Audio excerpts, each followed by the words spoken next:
บายดีทั้งส้มที่เคารพโทรทัศน์แห่งชาติลาวตอนรับทางเข้าสู่การถ่ายทอดสดพิธีปิดกองประชุมสมัยวิสามัญเทื่อที่2ของสภาแห่งชาติสุดที่9อยู่ที่ห้องประชุมใหญ่สภาแห่งชาตินครหลวงเวียงจันทร์ข้าพเจ้าพร้อมด้วยสุนิตาพิมพ์สอนรับหน้าที่ดำเนินการถ่ายทอดสดในครั้งนี้ท่านผู้ชมที่เคารพในการถ่ายทอดสดภาคบ่ายก่อนที่จะมีพิธีปิดกองประชุมสมัยวิสามัญเทื่อที่2ของสภาแห่งชาติสุดที่9อย่างเป็นทางการแม้นมี2วาระที่สำคัญหนึ่งในนั้นก็แม่นวาระการรายงานคืนเกี่ยวกับการปรับปรุงรัฐธรรมนูญฉบับปี 2025 ซึ่งจะขึ้นนำเสนอโดยทานคำแพงวิรพันธ์ประธานกรรมาธิการกฎหมายต่างหน้าให้แก่คณะกรรมการระดับชาติปรับปรุงรัฐธรรมนูญถัดจากนั้นบรรดาทานสมาชิกสภาแห่งชาติก็จะได้ประกอบความเห็นใส่กับห่างรัฐธรรมนูญในการปรับปรุงคืนสำหรับฉบับปี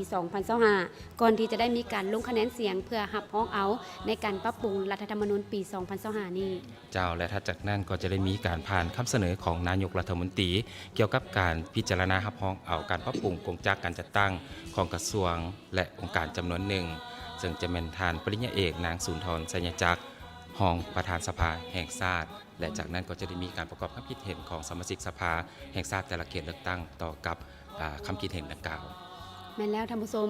หลังจากนั้นสมาชิกสภาแห่งชาติก็จะได้ประกอบความเห็นใส่กับการนำเสนอของทานนายกรัฐมนตรีในการปรับปรุงกงจักรรัฐบาลก็คือกระทรวงองค์การจำนวนหนึ่งก่อนที่จะได้มีการลงคะแนนเสียงเพื่อรับรองเอาสำหรับห่างเสนอดังกล่าวแล้วถัดจากนั้นก็จะก้าวเข้าสู่การกล่าวสุนทรพจน์ปิดกองประชุมสมัยวิสามัญเทื่อที่2ของสภาแห่งชาติสุดที่9โดยท่านประธานสภาแห่งชาติไสสมพรพรหมวิหารนี่แม่นวาระในภาคบ่ายที่โทรภาพแห่งชาติทำการถ่ายทอดสดเพื่อให้ท่านผู้ชมนั้นได้รับชม2วาระที่มีความสำคัญก่อนที่จะก้าวเข้าสู่วาระของการปิดอย่างเป็นทางการนี้พวกเขาขอทบทวนคืนให้กับท่านผู้ชมรับทราบตื่มในภาคเศร้าที่โทรภาพแห่งชาติได้ทำการถ่ายทอดสดเป็นเวียกงานของรัฐบาลเกี่ยวกับเรื่องของนิคมอุตสาหกรรมทุกท่านก็คงจะได้รับทราบจากการรับชม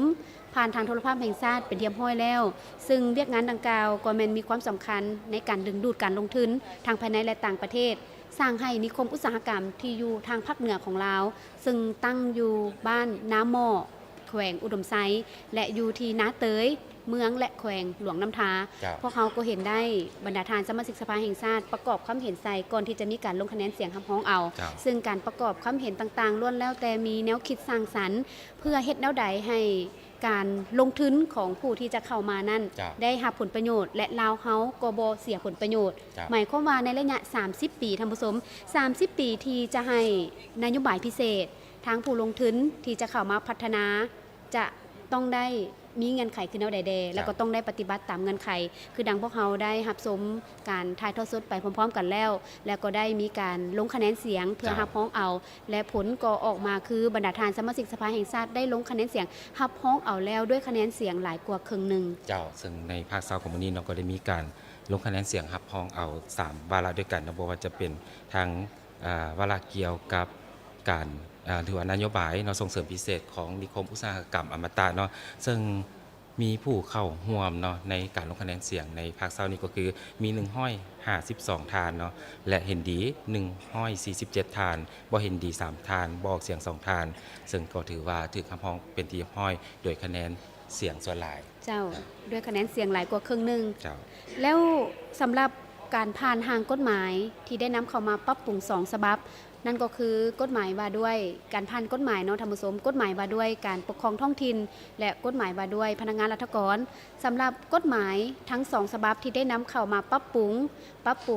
หมวดมาตราภาคเฮ็ดให้กฎหมายนั้นมีความรัดกุมแล้วก็แทดเหมาะกับการนำใช้ในปัจจุบันนี้ซึ่งได้มีการลงคะแนนเสียงเป็นที่ห้อยในภาคเศร้าถือว่าบรรดาทานสมาชิกสภาแห่งชาติลงคะแนนเสียงรับรองเอาแล้วและคะแนนออกมาแม่นหลายกว่าครึ่งซึ่งผลคะแนนออกมาคือแนวใดเพชรอุดมเจ้าเฉพาะนอกการลงคะแนนเสียงเกี่ยวกับการปรับปรุงกฎหมายว่าด้วยการปกครองท้องถิ่นแม่นมีหน้าเข้าร่วม152ทานและเห็นดี148ทานบ่เห็นดี4ทานก็ถือว่าคะแนนเสียงส่วนหลายเนาะก็ถือว่าเห็นดีรับรองเอาก็ถือว่าผ่านเนาะกฎหมายกล่าวนี้และต่อมาก็ได้มีการลงคะแนนเสียงรับรองเอาในการปรับปรุงกฎหมายว่าด้วยพนักงานราชการ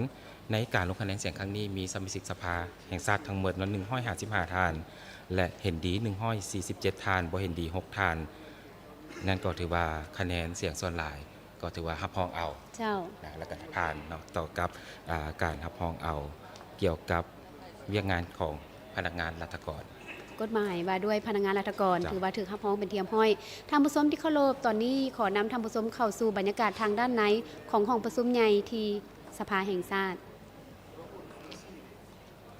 ท่านผู้ชมภายหลังที่บรรดาทานสมาชิกสภาแห่งชาติได้พิจารณาประกอบคำเห็นใส่เวียกงานในภาคเศร้าเป็นเทียมห้อยแล้ว ในภาคบ่ายนี้ก็จะแมนวาระของพิธีปิดกองประชุมสมัยวิสามัญเทือที่ 2 ของสภาแห่งชาติสุดที่9สมาชิกสภาแห่งชาติพร้อมด้วยแขกถึกเชิญก็ได้มาถึงเป็นเทียมห้อยแล้ว ซึ่งอีกจักหน่อยท่านก็จะได้รับชม2วาระที่มีความสำคัญเกี่ยวกับเวียกงานการปรับปรุงรัฐธรรมนูญปี 2025 และรับฟังคำเสนอของนายกรัฐมนตรีซึ่งจะมีการผ่านคำเสนอโดยทานปริญญาเอกนางสุนทรสัญญาจักรของประธานสภาแห่งชาติจะได้ขึ้นผ่านคำเสนอของนายกรัฐมนตรีในการที่ได้เสนอพิจารณารับรองเอาการปรับปรุงกงจักรการจัดตั้งของกระทรวงองค์การจำนวนหนึ่งแล้วก็จะได้มีการประกอบคำเห็นจากสมาชิกสภาแห่งชาติท่านผู้ชมที่เคารพตลอดระยะ4มื้อของการดำเนินกองประชุมตั้งแต่วันที่17มาจนถึงมื้อนี้เห็นได้บรรยากาศโดยรวมก็แม่นความตั้งอกตั้งใจการเฮ็ดหน้าที่ของบรรดาทาน ผู้แทน ประชาชนสมาชิกสภาแห่งชาติแต่ละเขตเลือกตั้ง และปัจจุบันนี้ทั้งห้องว่าการศูนย์กลางภาคก็ได้มาถึงเป็นเทียมห้อย แล้วก็ทานห้องนายกรัฐมนตรีที่อยู่ในห้องประชุมก็กำลังกล้าเกี่ยมที่จะต้อนรับการนำขั้นสูงภาครัฐเข้ามาถึงห้องประชุมใหญ่สภาแห่งชาติ เจ้าสำหรับท่านผู้ชมที่ตามรับชมการถ่ายทอดสดจากทางโทรภาพแห่งชาติในครั้งนี้ถ้าว่าท่านผู้ชมท่านใดอยากจะประกอบความคิดเห็นต่อกับวาระของการดำเนินกองประชุมในวันนี้ทุกท่านสามารถโทรมาได้ที่หมายเลขสายด่วน 156 โดยบ่เสียค่าในโมงราชการหรือจะส่งความคิดเห็นของทุกท่านมาที่อีเมลหน้าลาว 156@gmail.com หรือทุกท่านสามารถติดตามรับชมได้เกี่ยวกับวาระของการดำเนินกองประชุมในแต่ละวันซึ่งทางสภาแห่งชาติจะได้ให้ทุกท่านนั้นได้รับรู้กันผ่านแอปลาวหน้าของสภาแห่งชาติ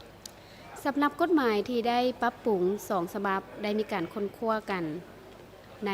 มื้อก่อนและมื้อวาน แล้วก็ได้มาสังรวมในมื้อเช้านี้ก่อนที่จะได้ลงคะแนนเสียงรับรองเอา ในกฎหมาย2ฉบับก็ถือว่าสังคมพ่อแม่ประชาชนให้ความสนใจหลาย ในเวียกงานของพนักงานรัฐกรเพราะว่าพนักงาน 100,000 กว่าคนในขอบเขตทั่วประเทศ ก็อยากรับฟังเกี่ยวกับการปรับปรุงเพื่อให้มีความสอดคล้องกับการเปลี่ยนแปลงในปัจจุบัน เป็นต้นมาตราที่ 18 ที่เพิ่นได้นำเสนอปรับปรุงเงื่อนไข การเข้าเป็นรัฐกรใหม่จาก 35 ปี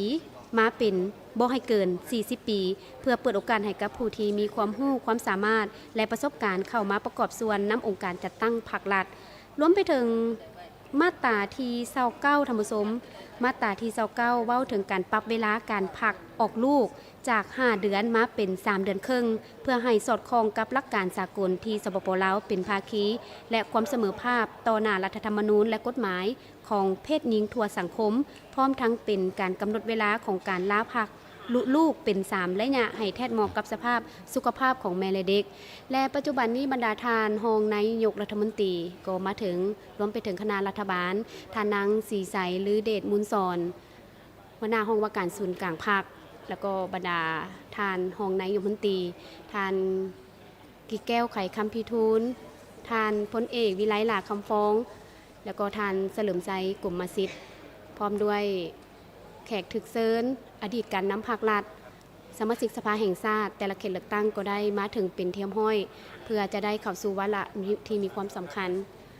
และประธานศูนย์กลางแนวเล้าสั่งชาติทานศิลวงศ์ขุดไพฑูรย์ทานคำพันธ์พรหมทัศน์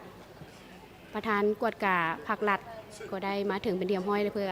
กาเกี่ยมเข้าสู่วาระที่มีความสำคัญของพวกเขาก็แมนเกี่ยวกับการปรับปรุงรัฐธรรมนูญปี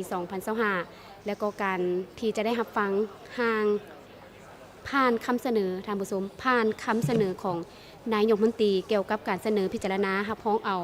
การปรับปรุงกงจักรการจัดตั้งของกระทรวงองค์การจำนวนหนึ่งซึ่งภายหลังที่พวกเขานั้นก็ได้เห็นมติของคณะบริหารงานศูนย์กลางภาคออกมาเกี่ยวกับการปรับปรุงกงจักรการจัดตั้งเป็นเทียบห้อยในวันที่12 มีนาผ่านมานี้และมื้อนี้ก็จะมาเบิ่งอีกว่าการปรับปรุงกงจักรของกระทรวงองค์การจำนวนหนึ่งที่จะมาผ่านอยู่ในกองประชุมสมัยวิสามัญนี้ จะออกมาเป็นคือแนวใดแดก่อนที่บรรดาทานสมาชิกสภาแห่งชาติจะได้ลงคะแนนเสียงเนาะเพื่อรับร้องเอาอย่างเป็นเอกภาพเนาะเป็นเอกสารอยู่ในห้องประชุมใหญ่ของสภาแห่งชาติซึ่งว่าเสียงกระดิ่งก็ดังขึ้นแล้วเป็นสัญญาณเพื่อทุกคนนั้นได้กาเกียมเข้าสู่2วาระก่อนที่จะมีการกล่าวสูนทอนพดปิดของประชุมสมัยวิสามัญเทื่อที่2ของสภาแห่งชาติสุดที่9ส่วนว่าหมายเลขโทรศัพท์ท่านผู้ชมก็ยังสามารถโทรมาประกอบความเห็นได้โดยผ่านหมายเลขใดเพชรอุดมเจ้าทุกท่านสามารถโทรศัพท์เข้ามาเนาะที่หมายเลขสายด่วน156ในวงราชการโดยบ่เสียค่านี่ก็ถือว่าเป็นอีก1ช่องทางที่พ่อแม่ประชาชนที่ติดตามอยู่ในขณะนี้อยากจะประกอบความคิดเห็นเนาะสอกับบทรายงานต่างๆ ที่จะนำเสนอผ่านทางกองประชุมในครั้งนี้ขอทวนคืนพนันได้รับทราบกันตื่นอีกครั้งหนึ่งเนาะเกี่ยวกับวาระของพรรคบ่ายนี้ซึ่งเข้ามาก็จะได้มีการรายงานคืนเกี่ยวกับการปรับปรุงรัฐธรรมนูญปี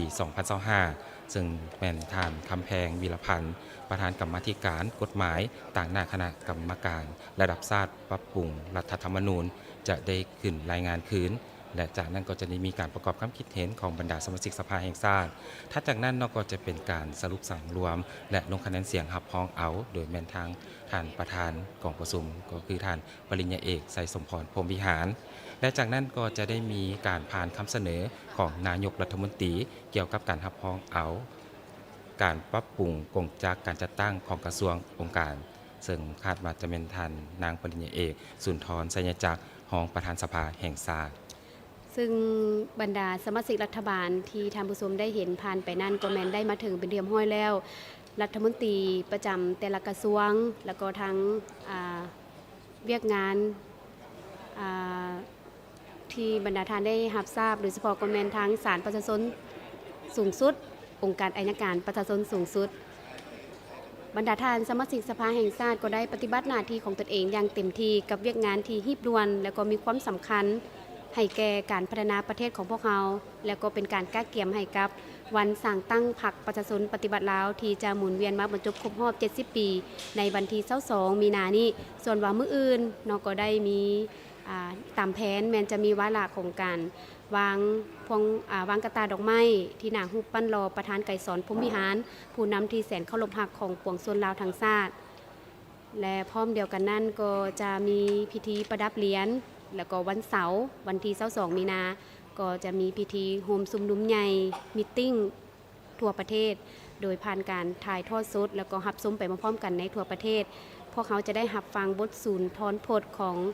ท่านเลขาธิการใหญ่คณะบริหารงานศูนย์กลางพรรคประชาชนปฏิบัติลาวประธานประเทศแห่งสาธารณรัฐประชาธิปไตยประชาชนลาว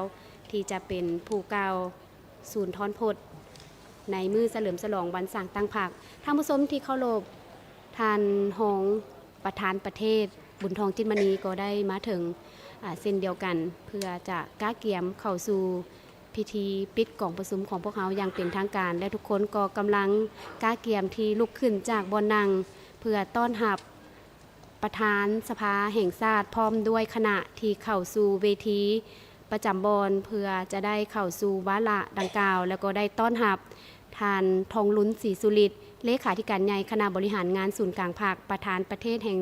สาธารณรัฐประชาธิปไตยประชาชนลาวพร้อมด้วยทานสอนไซศรีพันดรกรรมการกรมการเมืองศูนย์กลางภาคนายกรัฐมนตรีแห่งสาธารณรัฐประชาธิปไตยประชาชนลาวพร้อมด้วยอดีตการนำของลาวเฮา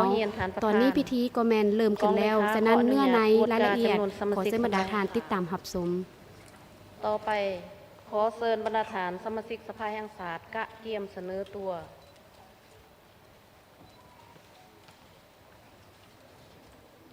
เชิญเสนอตัว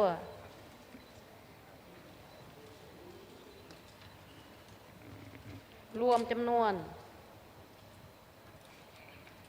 เฮียนรายงานฐานประธานจำนวนสมาชิกสภาแห่งชาติมีนาเขาห่วมกองประชุมสำหรับตอนแรกมื้อนี้มีจำนวน155ฐานเท่ากับ 94.51% คาดเกาฐานเท่ากับ 5.49% ขอขอบใจ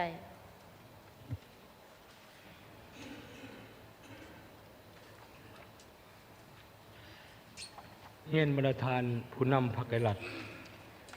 บรรทานสมาชิกสภาแห่งชาติแขกที่มีเกียรติที่นับถือปฏิบัติตามเวลาดำเนินกองประชุมในตอนบ่ายนี้กองประชุมพวกเฮา จะได้พิจารณาลงคะแนนเสียงคำห้องเอามติกองประชุมสภาแห่งชาติเกี่ยวกับเวียกงานดังนี้ 1. จะลงคะแนนเสียงรับห้องเอารัฐธรรมนูญปี 2025 2. หามติอุดมการรับห้องเอาการปรับปรุงกงจักรการจัดตั้งของกระทรวงการจำนวนหนึ่งฉะนั้นต่อไปขอเชิญทานคำแพงวิรพันธ์กรรมการในคณะประจำประธานกรรมาธิการกฎหมายต่างหน้าคณะกรรมการระดับชาติปรับปรุงรัฐธรรมนูญขึ้นแรงงานขึ้นการปรับปรุงรัฐธรรมนูญปี 2025 ขอเชิญ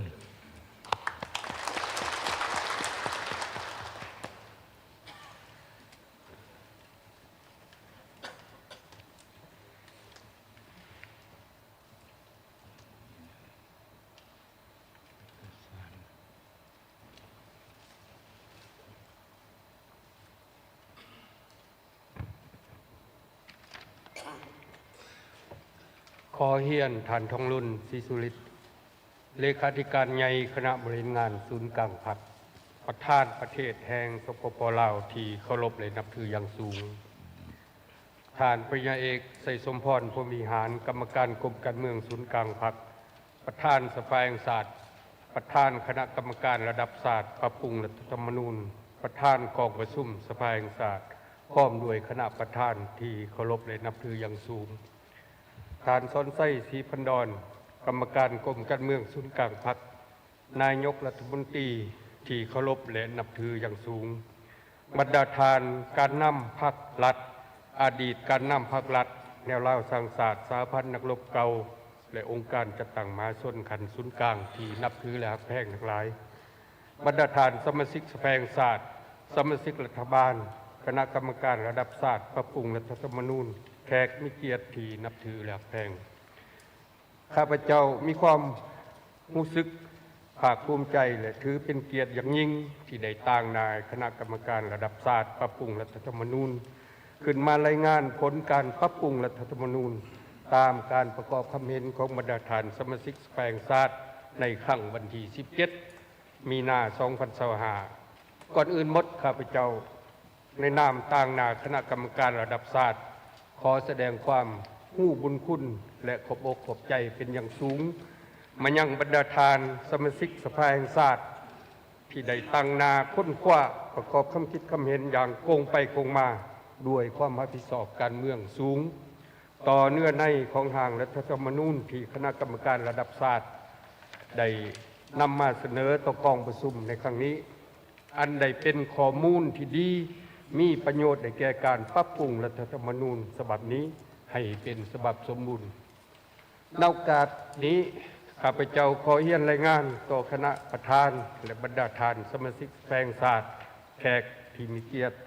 ภายหลังสำเร็จกองประชุมประกอบคำเห็นต่อเนื้อในของร่างรัฐธรรมนูญในวันที่ 17 มีนา 2025 แล้วคณะประจำการของคณะกรรมการระดับชาติ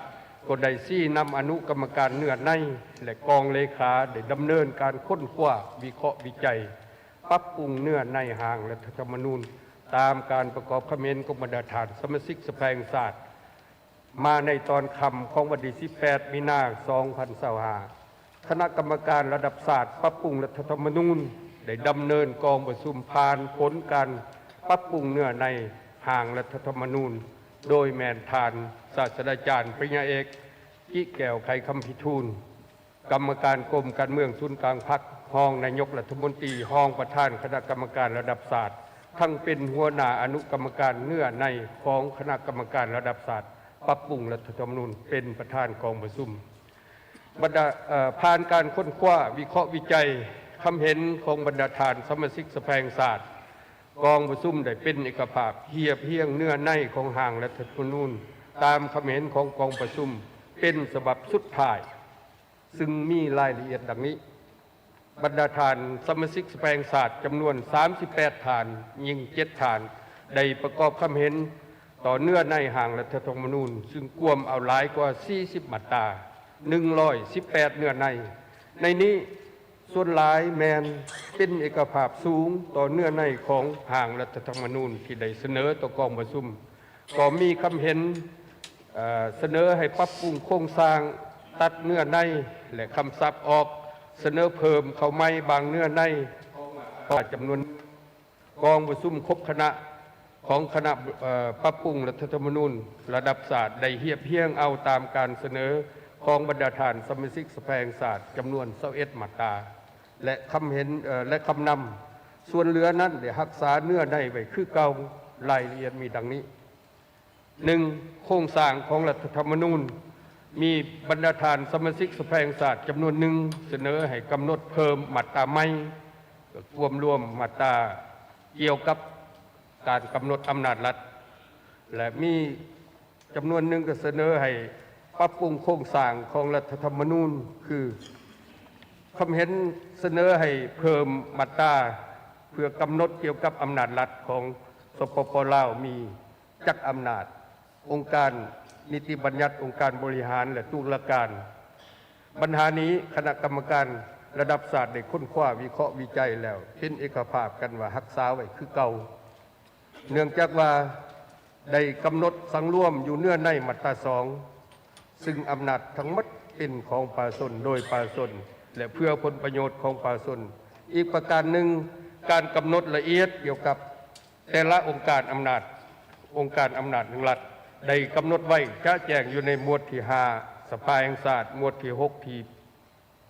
ที่7ประธานประเทศและรัฐบาล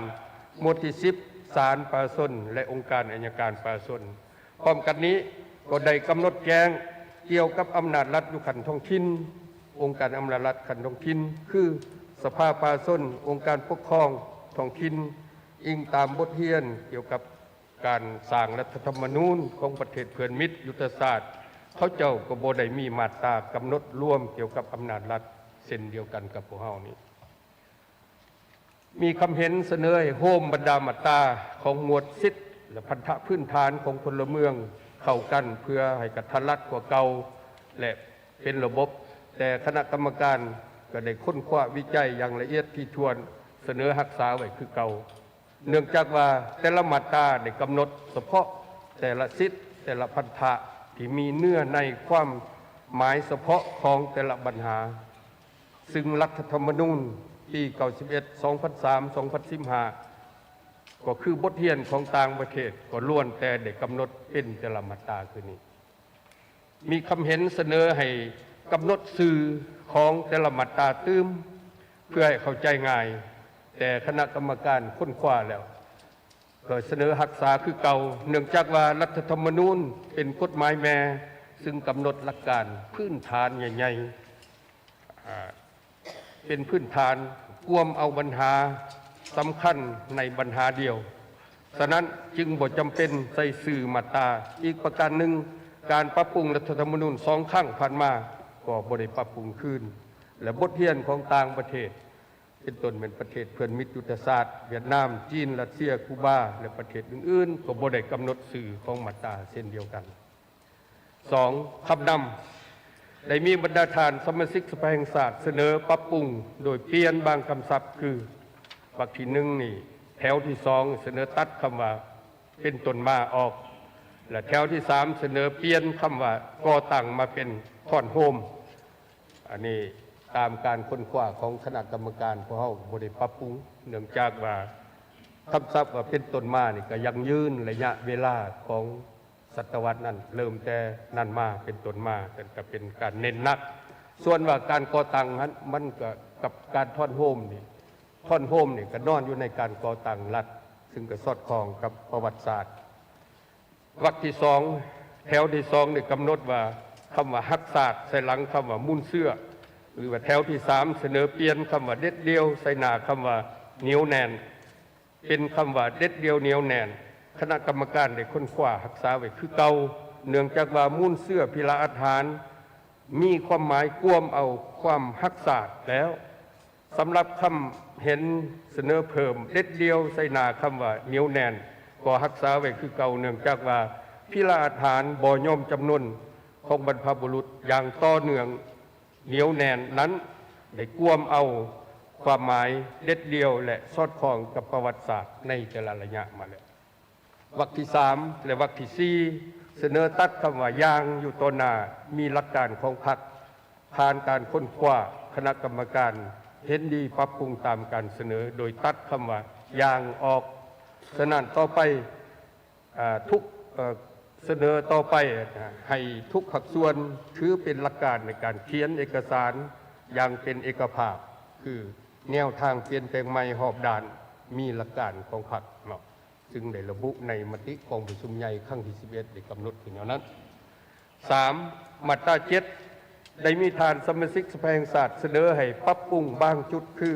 แถวที่ 2 มีคำเห็นเสนอเปลี่ยนคำว่าเป็นบอนศึกษาอบรมเป็นคำว่าองค์การจัดตั้งให้มีการศึกษาอบรมที่ให้การศึกษาอบรมและแถวที่ 6 เสนอกำหนดเพิ่มคำว่าซองแสงเขาตืมและมีคำเห็นเสนอตัดคำว่าโดยผ่านคำเสนอของประชาชนออก ต่อกับคำเห็นดังกล่าวคณะกรรมการได้ค้นคว้าเห็นดีรักษาไว้คือเก่าเนื่องจากว่าการกำหนดเป็นบอนศึกษาอบรมหมายถึงแต่ละองค์การเป็นองค์การที่ปฏิบัติพระบทบาทศึกษาอบรมซึ่งเห็นว่าสอดคล้องและแผดมาแล้วสำหรับคำเสนอตัดประโยคโดยผ่านคำเสนอของประชาชนออกแมนเห็นดีปรับปรุงตามการเสนอเนื่องจากว่าปัญหาดังกล่าวได้ไปกำหนดอยู่ในกฎหมายที่เกี่ยวข้องแล้วเนาะ 4. มาตราเก่าได้มีทานสมาชิกสภาเสนอให้ปรับปรุงบางจุดคือวรรคที่ 2เสนอเพิ่มคำว่าความเชื่อใส่หลังคำว่าเป็นการแบ่งแยกศาสนาและคณะกรรมการได้ค้นคว้ารักษาไว้คือเก่าเนื่องจากว่ามาตรานี้กำหนดเกี่ยวกับรัฐเคารพและปกป้องการเคลื่อนไหวอันถูกกฎหมายของศาสนาที่ปฏิบัติตามคำหลักคำสอนบ่แมนเว้าถึงความเสื่อถือทั่วไปสิทธิในการเสื่อถือหรือบ่เสื่อถือได้กำหนดไว้ในหมวดที่4สิทธิและพันธะพื้นฐานของพลเมืองแล้วเสนอคำว่าการเคลื่อนไหวใส่หลังคำว่าห้ามทุกการกระทำคณะกรรมการได้รักษาไว้คือเก่าเนื่องจากว่าการห้ามทุกการกระทำได้กวมเอาความหมายการเคลื่อนไหวแล้วมาตรา 11ได้มีทานสมาชิกสภาแห่งชาติเสนอให้ปรับปรุงบางจุดคือวรรคหนึ่งมีคำเห็นเสนอเปลี่ยนคำว่าเป็นสิ่งที่แสนเคารพรักและห่วงแหนเป็นคำศัพท์ว่าทรัพย์สมบัติอันล้ำค่าที่สุดของวงคณะญาติแห่งชาติที่แสนเคารพรักและห่วงแหนและเสนอเปลี่ยนคำว่าเป็นสิ่งเป็นคำว่าเป็นพื้นแผ่นดินให้มีความหมายนักแน่นเพราะว่าการใส่คำศัพท์เป็นสิ่งที่เป็นคำศัพท์เบาบางวรรคที่ 2เสนอกำหนดเพิ่มคำว่าการใส่ให้ดูหมิ่นใส่หลังคำว่าเป็นการกระทำการและเสนอกำหนดเพิ่มคำว่าเด็ดขาดใส่หลังคำว่าเข้มงวดต่อกับคำเห็นดังกล่าวนั้นคณะกรรมการได้ค้นคว้าและปรับปรุงวรรคที่ 1โดยตัดคำว่าสิ่งและเคารพออกเป็นคำว่าพื้นแผ่นดินอันครบถ้วนของสาธารณรัฐประชาธิปไตยประชาชนลาวเป็นที่แสนหักและห่วงแหนซึ่งบ่มีไผลวงล้ำใดอย่างเด็ดขาดส่วนคำว่าทรัพย์สมบัติอันล้ำค่าของวงคณะญาติแห่งชาติเห็นว่าเป็นประโยชน์ที่มีความหมายสำคัญแต่ย้อนว่าวรรคนี้แม้นการกำหนดถึงพื้นแผ่นดินอันครบถ้วนจึงบ่ได้ปรับปรุงตามคำเห็นดังกล่าววรรคที่ 2คณะกรรมการเสนอรักษาไว้คือเก่าเนื่องจากว่าทุกการกระทำได้กวมเอาถึงความหมายการใส่ร้ายป้ายสีหรือการดูหมิ่นอีกอย่างหนึ่งการกระทำใส่ร้ายป้ายสีดูหมิ่นได้กำหนดในประมวลกฎหมายอาญาแล้วส่วนคำว่าเด็ดขาดใส่หลังคำว่าเข้มงวดนั้นเป็นการซ้ำซ้อนกับท้ายประโยคของวรรคที่ 1จึงรักษาไว้คือเก่า 6มาตรา 13ได้มีทานสมาชิกสภาแห่งชาติเสนอปรับปรุงบางจุดคือเสนอกำหนดเพิ่มการประดิษฐ์สร้างและนำใส่นวัตกรรมเข้าในการพัฒนาใส่หลังคำว่าเอกลักษณ์เฉพาะเสนอกำหนดเพิ่มคำว่าท้องถิ่นใส่หลังคำว่าที่มีเอกลักษณ์เฉพาะเสนอจัดเรียงประโยคใหม่คือเศรษฐกิจแห่งชาติของสปป.ลาวสร้างตั้งขึ้นบนพื้นฐานการสร้างเศรษฐกิจเอกราชเป็นเจ้าตนเองเสนอคำว่าขยายตัวใส่หลังคำว่าคงตัวและเพิ่มคำว่ารัฐธรรมนูญใส่หลังคำว่ากฎหมายเสนอตัดประโยคที่ว่าที่คงตัวยาวนานที่เอกลักษณ์เฉพาะตามทิศสีเขียวและยืนยงออกเป็นมิตรกับสิ่งแวดล้อมก็ควบมาแล้วมันก็เห็นผู้แทนและเสนอเปลี่ยนประโยค พื่อยกระดับชีวิตการเป็นอยู่ทางด้านวัตถุและจิตใจของประชาชนให้สูงขึ้นเป็นประโยชน์เพื่อยกระดับคุณภาพชีวิตของประชาชนให้สูงขึ้น ต่อกับการบรรดาคำเห็นดังกล่าวนั้นคณะกรรมการได้ค้นคว้าแล้วเห็นดีเป็นเอกภาพรักษาเนื้อในไว้คือเก่าเพราะเห็นว่าการกำหนดคือดังกล่าวมีความครบถ้วนรัดกุมและสอดคล้องกับมติ04แล้วมีแต่เพิ่มคำว่าอยู่ใส่หน้าคำว่าบนพื้นฐานตัดคำว่าที่มีเอกลักษณ์เฉพาะออกว่าก็ยังรักษาเอาเพิ่มเป็น2คำศัพท์เนาะอยู่ใน7มาตราที่14ได้มีทานสมาชิกสภาแห่งชาติเสนอกำหนดเพิ่มคำว่าการพัฒนาใส่หน้าคำว่านำใส่วิทยาศาสตร์คณะกรรมการเห็นดีกำหนดเพิ่มตามการเสนอมาตรา15ได้มีทานสมาชิกสภาแห่งชาติได้เสนอปรับปรุงบางจุดคือวรรคที่1เสนอซับซ้อนสำหรับคำศัพท์ตื้มคือสร้างสภาพแวดล้อมอำนวยความสะดวกให้แก่การนำเอาทุนเทคโนโลยีนวัตกรรมเป็นมิตรสิ่งแวดล้อมและการคุ้มครองที่ก้าวหน้าเข้าสู่กระบวนการผลิตธุรกิจและการบริการและเสนอตัดคำว่าทันสมัยออกเพราะเป็นเทคโนโลยีส่วนใหญ่ก็แมนล้วนแต่เป็นทันสมัยแล้วต่อคำเห็นดังกล่าวนั้นคณะกรรมการเห็นดีกำหนดเพิ่มคำว่าปัญญาประดิษฐ์ใส่หลังคำว่านวัตกรรมเพื่อให้เนื้อในครบถ้วนและรัดกุมส่วนปัญหาอื่นรักษาคือเก่าเนื่องจากว่ามีความสอดคล้องอยู่แล้วเก่ามาตราที่19ได้กำหนดผ่านสมาชิกสภาแห่งชาติเสนอปรับปรุงจุดบางจุดคือวรรคที่1เสนอย้ายคำว่าและพัฒนาใส่หลังคำว่าฟื้นฟูเป็นการฟื้นฟูและพัฒนาเพื่อให้เนื้อในมีความต่อเนื่องวรรคที่2เสนอคำย้ายคำศัพท์และสิ่งแวดล้อมใส่หลังคำว่าอนุรักษ์สิ่งแวดล้อมชีวนานาพันธุ์เสนอย้ายสิ่งแวดล้อมใส่หลังปกปักรักษาต่อคำเห็นดังกล่าวคณะกรรมการเห็นดีง่ายคำว่าสิ่งแวดล้อมใส่หลังคำว่าชีวนานาพันธุ์เป็นคำว่าอนุรักษ์ชีวนานาพันธุ์สิ่งแวดล้อมและนำใส่ทรัพยากรธรรมศาสตร์ส่วนคำว่าและพัฒนาแมนรักษาไว้คือเก่าเพราะว่ามีเนื้อในสอดคล้องอยู่10มาตรา23ได้มีฐานสมาชิกสภาแห่งชาติเสนอว่าการกำหนดวัฒนธรรมอันยอดยิ่งของมวลมนุษย์แมนยังและแมนองค์การใดเป็นผู้ยั่งยืนเนาะคำเห็นตัวนี้พวกเราก็รักษาไว้คือเก่าเพราะว่าวัฒนธรรมที่เป็นยอดยิ่งหมายถึงการเลือกเฟ้นเอาวัฒนธรรมก้าวหน้าดีงามที่สอดคล้องกับของมวลมนุษย์มาใส่เพื่อพัฒนาวัฒนธรรมของตนให้เจริญก้าวหน้าซึ่งสอดคล้องกับแนวทางของพรรคเขา11มาตรา24ได้มีฐานสมาชิกสภาแห่งชาติเสนอย้ายคำว่าในการหันไปสู่ทันสมัยใส่หลังคำว่ารัฐเอาใจใส่คณะกรรมการได้รักษาไว้คือเก่าเนื่องจากว่าเนื้อในที่กำหนดนี้ก็มีความหมายถึงการหันเป็นอุตสาหกรรมและทันสมัยอยู่แล้ว12มาตรา30ได้มีฐานสมาชิกสภาเสนอว่าท่องเที่ยวการกสิกรรมมีหลายคำเห็นแม่นเห็นดีแต่ก็มีบางคำเห็นเสนอตัดออกคณะกรรมการเห็นดีรักษาไว้แต่ได้ตัดออกคำว่าการและย้ายคำว่ากสิกรรมไปใส่ทั้งหลังคำว่าธรรมศาสตร์เพราะว่าปัจจุบันนี้ก็คืออนาคตการท่องเที่ยวกสิกรรมจะเป็นทายแห้งในการพัฒนาเศรษฐกิจสังคมของพวกเรา13มาตรา32ได้มีฐานสมาชิกสภาแห่งชาติเสนอปรับปรุงวรรคที่1คำว่าพิจารณาคำว่าพัวพ่วงส้นกับคำว่าพลเมืองเราทุกคนจะเอาคำใดและเสนอกำหนดเพิ่มคำว่าความสงบใส่หลังคำว่าสิทธิภาพ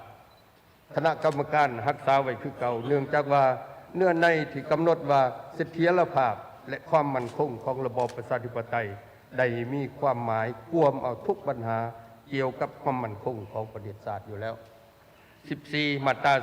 33ได้มีฐานสมาชิกสภาแห่งชาติเสนอปรับปรุงบางจุดคือวรรคที่1เสนอให้กำหนดเพิ่มคำว่าและมุนเสื้อใส่หลังคำว่าที่ถาดแท้ปฏิวัติเป็นคำว่ามีถาดแท้และมุนเสื้อปฏิวัติกองทัพเสนอกำหนดเพิ่มคำว่าเข่าห่วมใส่หน้าคำว่าตาลสกัดกันและแก้ไขภัยพิบัติ วรรคที่2เสนอกำหนดเพิ่มคำว่ายุทโธปกรณ์ใส่หลังคำว่าอาวุธและเสนอซับซ้อนการกำหนดคำศัพท์ว่าพาหนะวัตถุเทคนิคให้สอดคล้องต่อกับคำเห็นเสนอดังกล่าวคณะกรรมการได้เห็นดีปั๊บ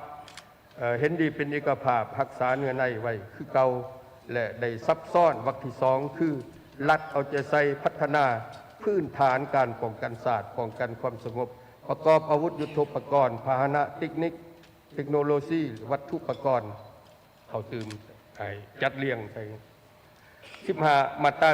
47ได้มีทานสมาชิกสภาแห่งชาติเสนอให้ปรับปรุงบางจุดคือวรรคที่1เสนอเปลี่ยนคำว่าพลเมืองลาวที่อยู่ต่างประเทศเป็นคำว่าประชาชนลาวบรรดาเผ่าอยู่ต่างประเทศวรรคที่2เสนอเปลี่ยนบ่แยกออกจากให้เป็นผักส่วนหนึ่งที่สำคัญนั้นของวงคณะญาติแห่งชาติและเสนอย้ายวรรคที่3มาเป็นวรรคที่2หรือจะย้ายวรรคที่2ไปเป็นวรรคที่1วรรคสุดท้ายเสนอเพิ่มได้รับนโยบายที่เหมาะสมต่อกับคำเห็นดังกล่าวคณะกรรมการได้ค้นคว้าและเห็นดีเป็นกระผาพักษาไว้คือเก่าเนื่องจากว่าเนื้อในนักแน่นสดคองมีแต่ได้กำหนดเพิ่มคำว่าตัดใส่หน้าคำว่าแยกเป็นคำว่าแมนผักส่วนหนึ่งที่โบตัดแยกออกจากวงคณะญาติแห่งชาติแสดงเขาตื่นเนาะ16มาตรา54ได้มีทานสมาชิกสภาเสนอบางจุดคือข้อที่3เสนอตัดคำว่าพื้นฐานออกจากคณะกรรมการได้รักษาไว้คือเก่าเนื่องจากว่าพิจารณารับรองเอาเฉพาะแต่นโยบายที่เป็นพื้นฐานเท่านั้นเรียกของสภาส่วนว่านโยบายอื่นที่เป็นสิทธิและหน้าที่ของรัฐบาลและคณะประจำสภาแห่งชาติจะพิจารณาเนาะคณะกรรมการได้ปรับปรุงข้อที่9โดยตัดห้องประธานกรรมธิการและออกแล้วไปกำหนดเป็นสิทธิของคณะประจำสภาแห่งชาติเพราะในตัวจริงห้องประธานในผ่านมากก็เหมือนเฝ้าให้คณะประจำยกย้ายเนาะข้อที่12คณะกรรมการเห็นดีกำหนดคือแต่ปรับปรุงวิธีเขียนคือการสร้างต่างยุบเลิกโฮมเข่าแยกออกกงจักรของสภาอันนี้ได้เอาเข้าตื่น17มาตรา57ได้มีบรรดาทานสมาชิกสภาแห่งชาติเสนอปรับปรุงเนื้อในมาตรานี้ให้รัดกุมและสอดคล้องคณะกรรมการได้ค้นคว้ากำหนดเพิ่มข้อที่4คือแต่งตั้งยกย้ายหรือปลดตำแหน่งห้องประธานกรรมธิการห้องหัวหน้าห้องว่าการสภาแห่งชาติเพื่อให้สอดคล้องกับการจัดตั้งปฏิวัติตัวจริงส่วนเนื้อในอื่นแม่นรักษาไว้คือเก่าสำหรับคำเสนอเกี่ยวกับการพิจารณารับรองเอาการเสนอแต่งตั้งคณะกรรมการอัยการปราศนและพนักงานอัยการขันหนึ่งขององค์การอัยการนั้นให้ค้นคว้ากำหนดใส่ในกฎหมายที่เกี่ยวข้องยังมีกฎหมายว่าโดยสภาในกฎหมายองค์การอัยการปราศน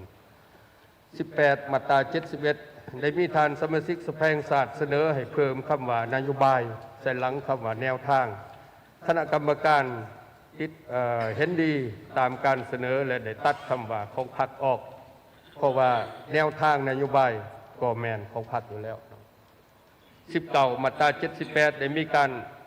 มีคำเห็นเสนอของท่านผู้แทนเสนอข้อหนึ่งให้กำหนดเพิ่มคำว่าแผนยุทธศาสตร์ใส่หน้าคำว่าแผนพัฒนาเศรษฐกิจสังคม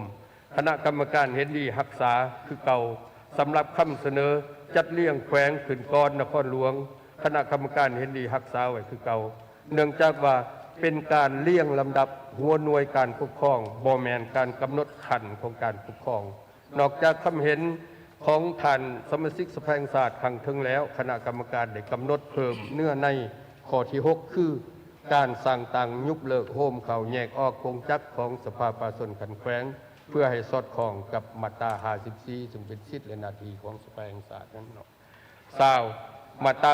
80ได้มีทานสมาชิกสภาแห่งชาติเสนอเกี่ยวกับการขับห้องเอาการแต่งตั้งยกย้ายหรือปลดตำแหน่งหัวหน้าองค์การอัยการประชาชนท้องถิ่นและห้องประธานคณะกรรมการปกครองนครหลวงแขวงต่อ2ปัญหาดังกล่าวคณะกรรมการเฮ็ดดีรักษาไว้คือเก่าพร้อมกันนั้นคณะกรรมการได้กำหนดเพิ่มข้อที่3เกี่ยวกับการแต่งตั้งยกย้ายปลดตำแหน่งห้องประธานคณะกรรมการและห้องหัวหน้าห้อง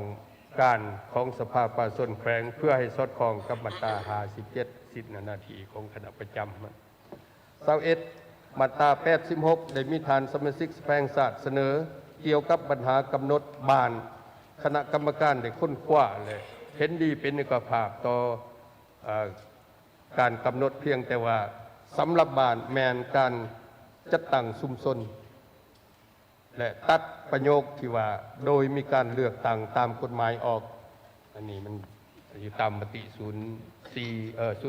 ได้ว่าโดยมีการเลือกตั้งเนาะแต่ว่าเสนอว่าตัดออก22มาตรา 88 ได้มีฐานสมาชิกสภาแห่งชาติเสนอเกี่ยวกับการกำหนดข้อที่ 2 นิติกรรมไต่กฎหมายของกันเทิงเสนอง่ายมติของสภาประชาชนของท้องถิ่นตนใส่หลังคำว่ากฎหมายข้อที่เก้าเสนอเพิ่มการรายงานสภาประชาชนแขวงและกันเทิงทัดตนต่อกับปัญหาคำเห็นดังกล่าวคณะกรรมการเห็นดีคำว่าตัดคำว่าของกันเทิงออกและง่ายคำว่ามติของสภาประชาชนท้องถิ่นไปใส่หนาคำว่านิติกรรมไต่กฎหมายเพื่อให้เป็นระบบและเห็นดีเพิ่มรายงานให้สภาประชาชนเนาะองค์การปกครองท้องถิ่นรายงานสภาประชาชน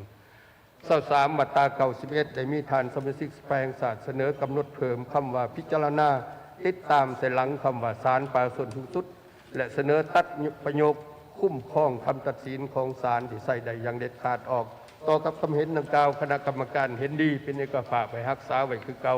เพราะว่าความสอดคล้องและหัดกุมแล้วสำหรับการคุ้มครองคำตัดสินที่ใส่ได้อย่างเด็ดขาดของศาลแมนการคุ้มครองบัญชีสำนวนคดีเท่านั้นหากบ่แมนการคุ้มครองการจัดตั้งประเดียดคำตัดสินของศาลจึงเห็นว่าบ่ซ้ำซ้อนกับพระบทบาทของทางกระทรวงยุติธรรม24มาตรา103ฐานสมาชิกสภาแห่งชาติได้เสนอให้กำหนดเพิ่มเกี่ยวกับรัฐกรทหารตำรวจพนักงานวิสาหกิจและบุคคลใส่หลังคำว่าพนักงานเพื่อให้สอดคล้องกับมาตรา106คณะกรรมการเห็นดีกำหนดว่าบุคคลเปลี่ยนแทนคำว่าพนักงานเพื่อให้มีความหมายควบรวมส่วนเนื้อในอื่นแมนเห็นดีว่ามีความสอดคล้องและเหมาะสมแล้ว25มาตรา106ได้กำหนดได้มีฐานสมาชิกสภาแห่งชาติเสนอให้ตัดประโยคท้ายของข้อที่6ออกคณะกรรมการเห็นดีเสนอคือตัดประโยคที่ว่าให้การจัดตั้งคันเทิงพิจารณาตกลงออกเพื่อให้สอดคล้องกับพระบทบาทขององค์การกวดการรัฐ26มาตรา108อิงตามการเสนอขององค์การตรวจสอบแห่งรัฐคณะกรรมการได้ปรับปรุงวิธีเขียนขึ้นใหม่เพื่อให้รัดกุมคือองค์การตรวจสอบแห่งรัฐปฏิบัติพระบทบาทตรวจสอบและยังยื่นความถูกต้องเสนอมาตรการแก้ไขสุกยุ่และติดตามการแก้ไขผลของการตรวจสอบระบบการจัดตั้งขององค์การตรวจสอบแห่งรัฐได้กำหนดไว้ในกฎหมายอันนี้เด็กแปลงขึ้นตามการเสนอขององค์การตรวจสอบนอกจากนั้น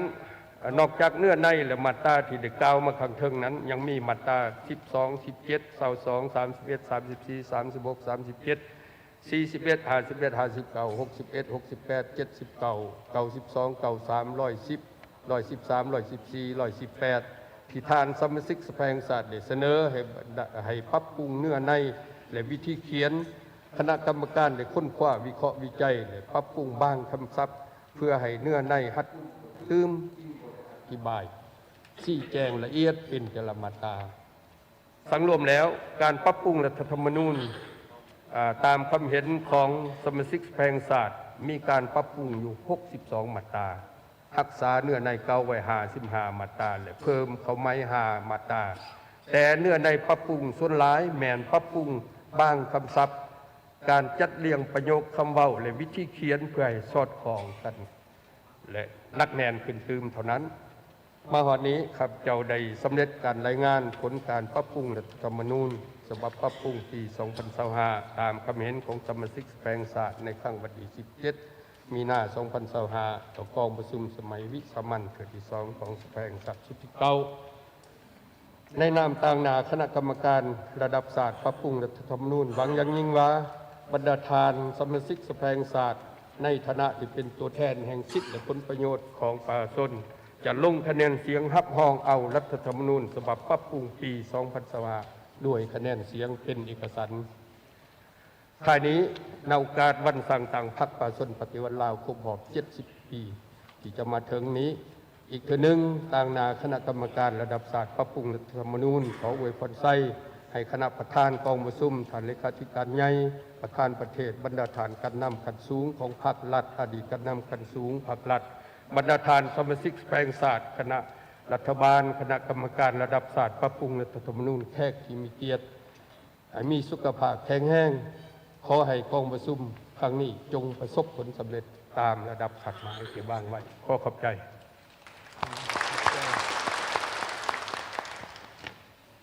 ขอขอบใจประธานคำแพงวิรพันธ์กรรมการในคณะประจำประธานกรรมาธิการกฎหมายต่างหน้าให้คณะกรรมการรับทราบคืนและงานขึ้นการปรับปรุงเรียบเรียงรัฐธรรมนูญฉบับปี 2025 ซึ่งได้ผ่านการประกอบความคิดความเห็นอย่างอุดมหังมี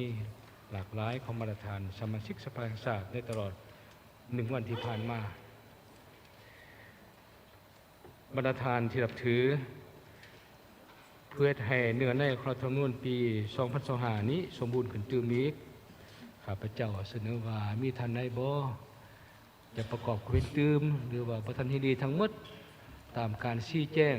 อธิบายเพิ่มเติมของผู้ต่างหน้าคณะกรรมการรับทราบในการปรับปรุงรัฐธรรมนูญฉบับนี้เอาเชิญได้เอาเชิญเขต15คนได้เชิญได้เอาเชิญ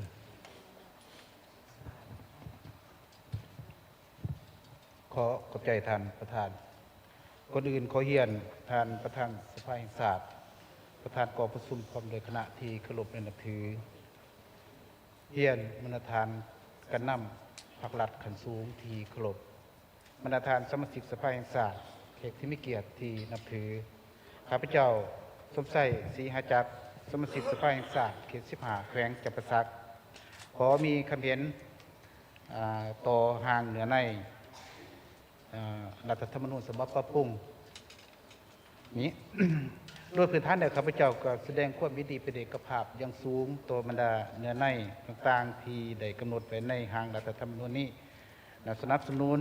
การได้งานของทางต่างหน้าคณะกรรมการระดับศาสตร์ปรับปรุงรัฐธรรมนูญแต่ถึงอย่างไรก็ดีข้าพเจ้าขอมีบางคำเห็นเพื่อเป็นการแลกเปลี่ยนมาผ่านจากการค้นคว้าศึกษาอบรมและพลังทีบรรดาสมาชิกสภาในมีคำเห็นแล้วแต่ว่ายังเห็นอยู่ในบางจุดซึ่งจะต้องได้ยกขึ้นมาเพื่อเป็นการแลกเปลี่ยน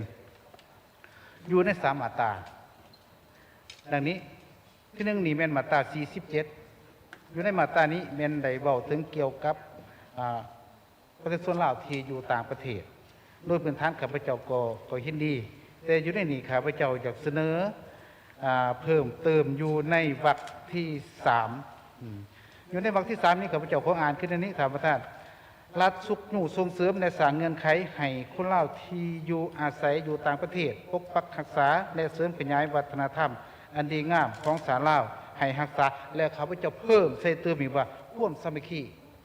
ความสามัคคีนี่เป็นปัญหาสำคัญหลายระหว่างประชาชนลาวที่อยู่ต่างประเทศต้องได้มีความสามัคคีกับประชาชนที่อยู่ภายในประเทศอันนี้ข้าพเจ้าเห็นว่ามีความสำคัญหลายจึงเสนอทางคณะรับผิดชอบพิจารณาในบรรทัดต่อมานี่มันเกี่ยวกับมาตรามาตรา89มาตรานี้มันพัวพันถึงศาลประชาชนโดยบรรทัดก็เห็นดีเนาะแต่ว่าอยู่ในนี้ข้าพเจ้าจะเสนอซับซ้อนบางคำเบาวางคำเบาเพื่อให้มันสอดคล้องโดยเฉพาะในแมนยูในวรรคที่3ข้าพเจ้าขออ่านขึ้นในนี้ศาลประชาชนมีหน้าที่ปกป้องความยุติธรรมสิทธิบุคคลระบอบประชาธิปไตยประชาชนอื่นและอยู่ในจุดนี้ข้าพเจ้าอยากเสนอเอาระบอบประชาธิปไตยประชาชนนี้ขึ้นมาก่อนในการปกป้องสิทธิเหมือนความยุติธรรมนี้หมายความว่าศาลประชาชนนี่ก่อนหมดตนได้ปกป้องหลักประชาธิปไตยประชาชนนี่ก่อนอันนี้มันสำคัญหลายแล้วต่อไปจึงปกป้องกฎหมายอื่นเนาะอันนี้ก็เสนอให้ตั้งคณะพิจารณาพิจารณาแล้วต่อมาตรา93มาตรา93นี่แม่นพัวพันทั้งเบียดงานศาลก็คือกันเนาะอยู่ในวรรคที่1ข้าพเจ้าขออ่านในนี้ศาลประชาชนพิจารณาตัดสินเป็นหมู่คณะและลงคำตัดสินถือเอาตามเสียงสลายเว้นเสียแต่กรณีตัดสินโดยผู้พิพากษาผู้เดียวอันนี้ข้าพเจ้าเห็นว่าการกำหนดคือดังกล่าวนี้เห็นว่ายังบ่ทันครบถ้วนย้อนว่าในความเป็นจริงแล้วนี่นะ เนาะศาลประชาชนพวกเฮานี่ได้พิจารณาตัดสิน1เป็นหมู่คณะ2มาโดยผู้พิพากษาผู้เดียวแต่ว่าอยู่ในนี้แต่ว่าคิดเป๊ะๆไว้นั่นนึงอยู่ว่ายกเว้นฮั่นนั่นอยู่ในจุดนี้แหละข้าพเจ้าว่ายังบ่ทันครบถ้วนดังนั้นข้าพเจ้าจึงเสนอปรับปรุงขึ้นในนี้ท่านประธานเสนอปรับปรุงอยู่บนว่าศาลประชาชนพิจารณาตัดสินเป็นหมู่คณะจุดและผู้พิพากษาผู้เดียวนะพ่อต่อมาเขียนในวรรคใหม่อีกบ่หรือว่าจะเขียนต่อก็แล้วแต่การลงคำตัดสินแม่นถือเอาตามเสียงส่วนหลายยกเว้นกรณีตัดสินโดยผู้พิพากษาผู้เดียวถ้าว่ากำหนดนี้ข้าพเจ้าเห็นว่ามีความครบถ้วนและชัดเจนเนาะแล้วต่อมาอีกอยู่ในวรรคสุดท้ายนี่ข้าพเจ้าก็อยากมีคำเห็นตื่นอยู่ว่าในการพิจารณาตัดสินผู้พิพากษาต้องเป็นเอกราชและปฏิบัติตามกฎหมายเท่านั้นข้าพเจ้าเสนอเพิ่มเติมว่าในเวลาที่ปฏิบัติครับในเวลาพิจารณาตัดสินคณะศาลต้องใส่ว่าคณะศาลก่อนคณะศาลผู้พิพากษาต้องเป็นเอกราชและปฏิบัติตามกฎหมายเท่านั้นเพราะว่าคือดังที่ข้าพเจ้านั้นไม่เคยเป็นการตัดสินมี1เป็นคณะ2มาผู้พิพากษาดังนั้นในคณะศาลหรือผู้พิพากษานี้จะต้องในเวลาปฏิบัติคำตัดสินจะต้องปฏิบัติจะต้องไม่ควรเป็นเอกราชและปฏิบัติตามกฎหมายเท่านั้นอันนี้เป็นบางครับคิดกระเบียนของข้าพเจ้าเนาะขอมีความถนัดทานประธานขอขอบใจเอาเชิญทะเลตื่มบ่มีเอาเชิญพุ่นน่ะผู้สุดท้ายหลังพุ่นเอาเบิ่งบ่เห็นเลยเจ้าขอเฮียนท่านประธานคณะประธานที่เคารพและนับถืออย่างสูงขอเฮียนบรรดาทานการนำขั้นสูงและอดีตการนำขั้นสูงภาครับที่เคารพและนับถืออย่างสูงขอเฮียนคณะกรรมการระดับชาติปรับปรุงรัฐธรรมนูญแห่งสาธารณรัฐประชาธิปไตยประชาชนลาวฉบับปี 2015 ที่เคารพและนับถืออย่างสูงบรรดาทานสมาชิกสภาแห่งชาติที่เคารพและนับถือบรรดาทานแขกที่มีเกียรติท่านหญิงท่านชายที่นับถือและฮักแพงข้าพเจ้านางบัวไข่เพ็งพระจันทร์สมาชิกสภาแห่งชาติประจำเขตเลือกตั้งที่ 13 แขวงสวรรณเขตขออนุญาตประกอบความเห็น1 จุด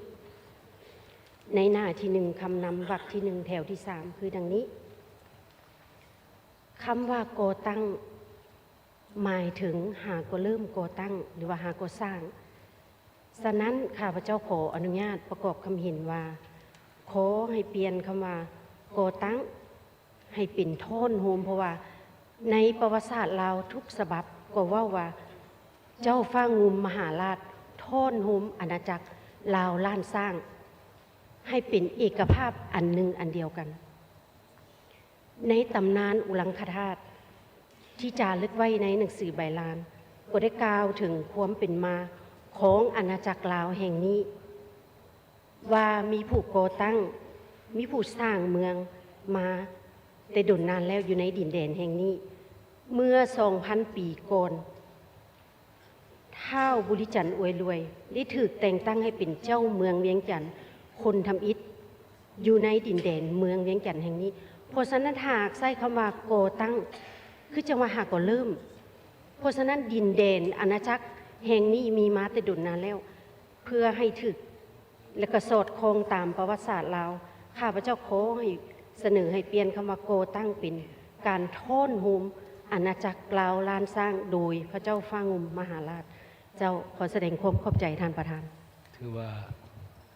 ท่านสสยิ่งผู้นี้ถือว่ายืนยันเอาถอนโฮมคือเก้าคำศัพท์เชิญจังมีจังให้คณะอนุกรรมการประคุณขวาเอาเชิญได้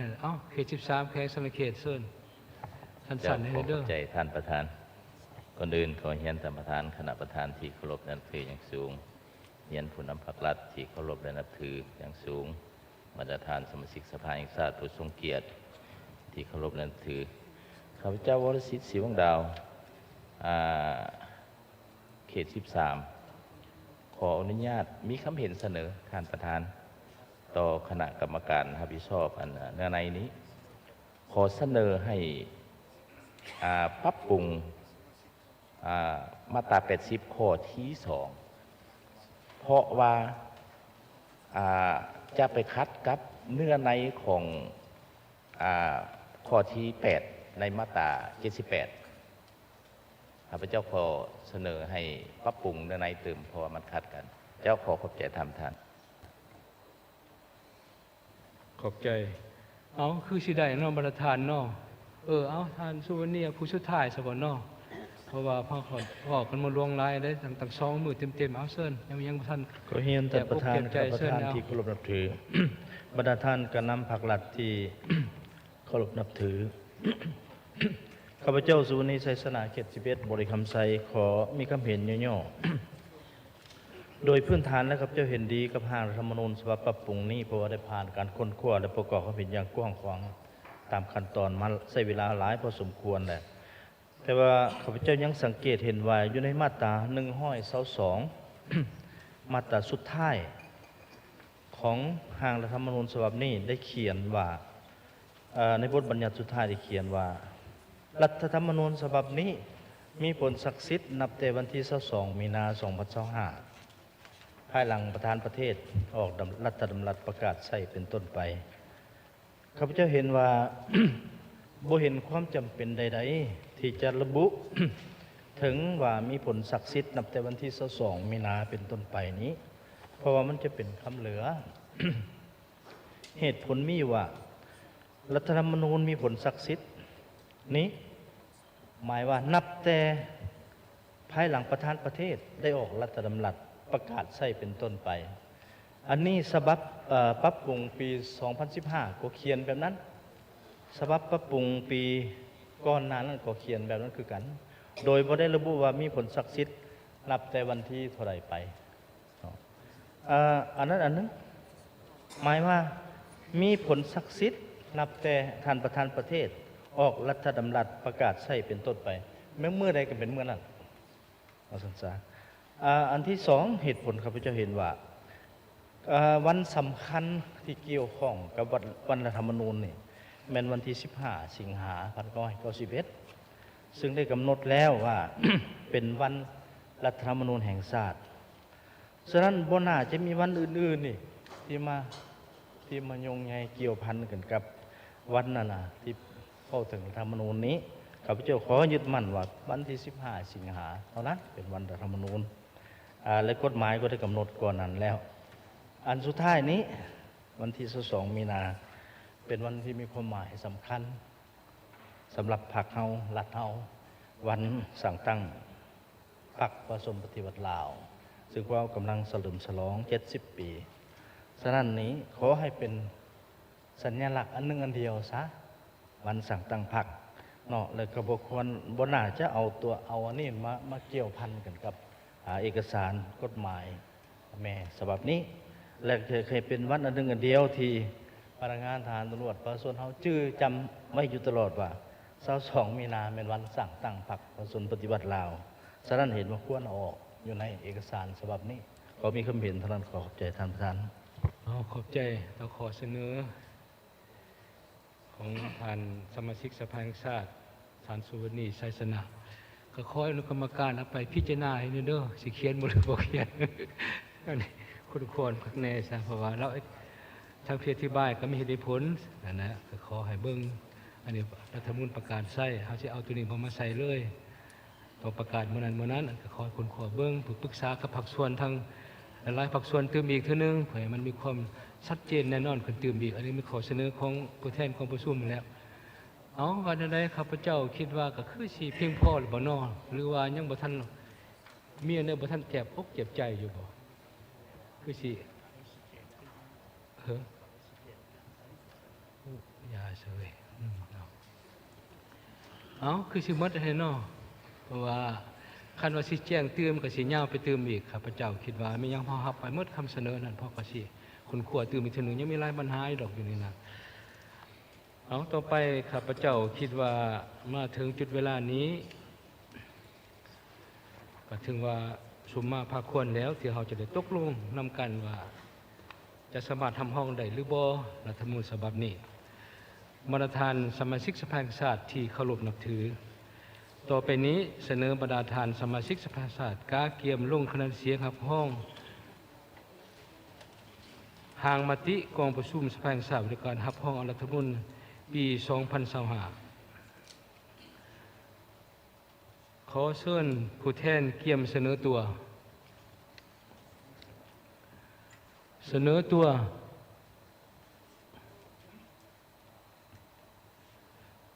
ลงคะแนนเสียง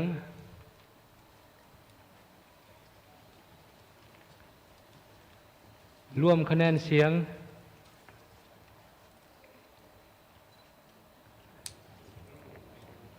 เฮียนรายงานฐานประธานจำนวนสมาชิกสภาแห่งชาติมีนา156 ฐาน ลงคะแนนเสียงเห็นดี155 ฐาน เท่ากับ 99.35%บ่เห็นดี1ฐานเท่ากับ 0.64% รวมคะแนนเสียง156เท่ากับหอยส่วนหอยขอขอบใจ โดยปฏิบัติตามรัฐธรรมนูญปี 2015 มาตรา 118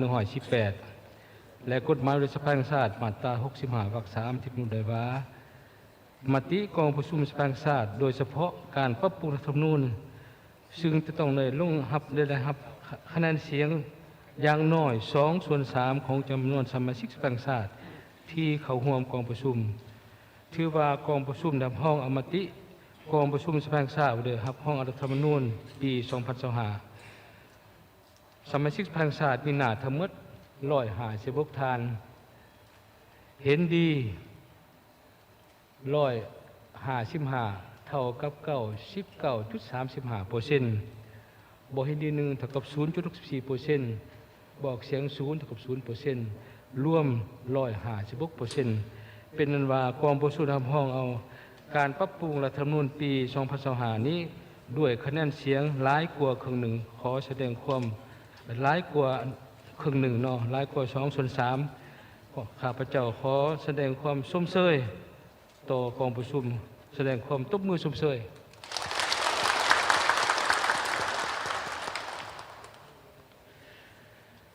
มาตรฐาน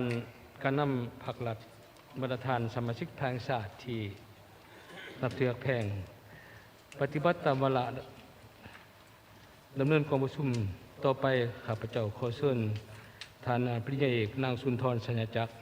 ห้องประธานสภาแห่งชาติขึ้นผ่านคำเสนอของท่านนายกรัฐมนตรีเสนอพิจารณาห้องการปรับปรุงกองจัดการต่างของกระทรวงองค์การจำนวนหนึ่งต่อไปขอเชิญ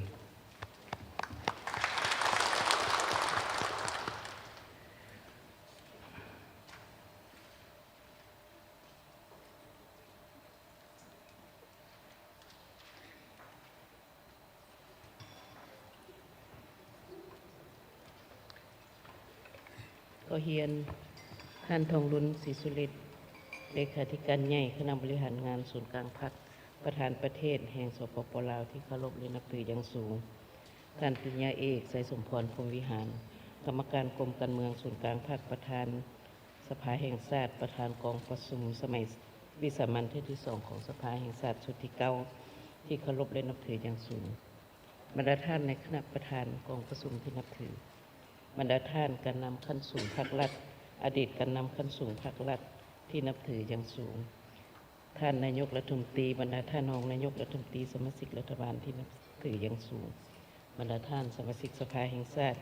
บรรดาท่านแขกที่มีเกียรติที่นับถือฮักแพงทั้งหลายข้าพเจ้ารู้สึกเป็นเกียรติอย่างสูงที่ได้รับการมอบหมายจากท่านประธานกองประชุมสมัยวิสามัญที่2ของสภาแห่งชาติชุดที่9ขึ้นมาอ่านคำเสนอของท่านนายกรัฐมนตรีแห่งสปป.ลาวว่าโดยการปรับปรุงกงจักรของกระทรวงองค์การจำนวนหนึ่งโดยมีรายละเอียดดังนี้สาธารณรัฐประชาธิปไตยประชาชนลาวสันติภาพเอกราชประชาธิปไตยเอกภาพวัฒนาถาวรนายกรัฐมนตรีเลขที่31 ทับนย.นครหลวงเวียงจันทร์ลงวันที่13 เดือนมีนาปี 2025คำเสนอเรียนคณะประจำสภาแห่งชาติเรื่องเสนอพิจารณารับรองการปรับปรุงกงจักรการจัดตั้งของกระทรวงองค์การจำนวนหนึ่งอิงตามรัฐธรรมนูญแห่งสปป.ลาวเลขที่63 ทับสพสลงวันที่8 ธันวาคม 2015อิงตามกฎหมายว่าด้วยสภาแห่งชาติเลขที่64 ทับสพสลงวันที่9 ธันวาคม 2015อิงตามกฎหมายว่าด้วยรัฐบาลเลขที่03 ทับสพสลงวันที่16 พฤศจิกายน 2021อิงตามมติของคณะบริหารงานศูนย์กลางพรรคว่าโดยการปรับปรุงกงจักรการจัดตั้งฉบับเลขที่03 คบสพลงวันที่ 12 มีนาคม 2525 ในนามนายกรัฐมนตรีแห่งสปป.ลาว ขอเสนอมายังคณะประจำสภาแห่งชาติชุดที่ 9 พิจารณารับรองเอาการปรับปรุงกงจักรการจัดตั้งบางกระทรวงองค์การ ในวาระกองประชุมสมัยวิสามัญที่ 2 ของสภาแห่งชาติชุดที่ 9 ดังนี้ 1. โครงกระทรวงแผนการและการลงทุนเข้ากับกระทรวงการเงิน และเอิ้นชื่อว่ากระทรวงการเงิน 2. โครงกระทรวงพลังงานบ่อแห่เข้ากับกระทรวงอุตสาหกรรมและการค้า และเอิ้นชื่อว่ากระทรวงอุตสาหกรรมและการค้า 3. โครงกระทรวงทรัพยากรธรรมชาติและสิ่งแวดล้อมเข้ากับกระทรวงเกษตรกรรมและป่าไม้ชื่อใหม่เอิ้นว่ากระทรวงเกษตรกรรมและสิ่งแวดล้อม 4. โครงกระทรวงภายในขึ้นกับคณะจัดตั้งศูนย์กลางพรรคเอาเวียกคุ้มครองรัฐกรเวียกแข่งขันย่องยอและเวียกอื่นๆ ที่สอดคล้องกับพระบทบาทของคณะจัดตั้งศูนย์กลางพรรคพร้อมทั้งยกย้ายบุคลากรที่เฮ็ดเวียกงานดังกล่าวไปขึ้นกับคณะจัดตั้งศูนย์กลางพรรคโอนเวียกปกครองเวียกแผนที่เวียกคุ้มครองมหาภาคด้านศาสนาและเวียกงานอื่นๆพร้อมทั้งบุคลากรที่เฮ็ดเวียกงานดังกล่าวไปขึ้นกับห้องว่าการสำนักงานนายกรัฐมนตรีและกระทรวงองค์การที่เห็นว่ามีความสอดคล้อง 5. โอนเวียกสื่อมวลชนเวียกแถลงข่าวพร้อมยกย้ายบุคลากรออกจากกระทรวงแถลงข่าววัฒนธรรมและท่องเที่ยวไปขึ้นกับคณะโฆษณาอบรมศูนย์กลางพรรคและเปลี่ยนชื่อกระทรวงแถลงข่าววัฒนธรรมและท่องเที่ยวเป็นชื่อใหม่เอิ้นว่ากระทรวงวัฒนธรรมและการท่องเที่ยวดังนั้นจึงเสนอมายังคณะประจำสภาแห่งชาติพิจารณาตามระเบียบการโดยนายกรัฐมนตรีสอนไซศรีพันธุ์ข้าพเจ้าได้สำเร็จการอ่านคำเสนอของท่านนายกรัฐมนตรีว่าโดยการปรับปรุงกงจักรของกระทรวงองค์การจำนวนหนึ่งขออวยพรให้บรรดาท่านการนำขั้นสูงภาครัฐอดีตการนำขั้นสูงภาครัฐและบรรดาท่านจงมีสุขภาพแข็งแรงประสบผลสำเร็จในหน้าที่การงานของตนอวยพรให้กองประชุมสมัยวิสามัญครั้งที่ 2 ของสภาแห่งชาติชุดที่ 9 ประสบผลสำเร็จอย่างจบงามขอขอบใจ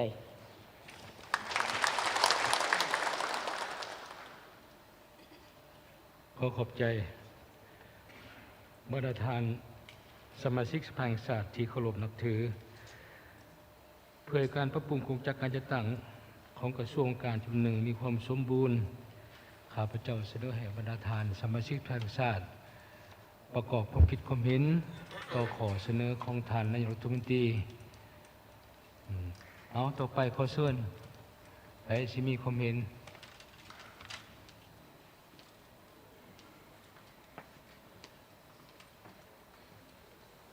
เชิญท่านสสเขต6แขวงหลวงพระบางเชิญ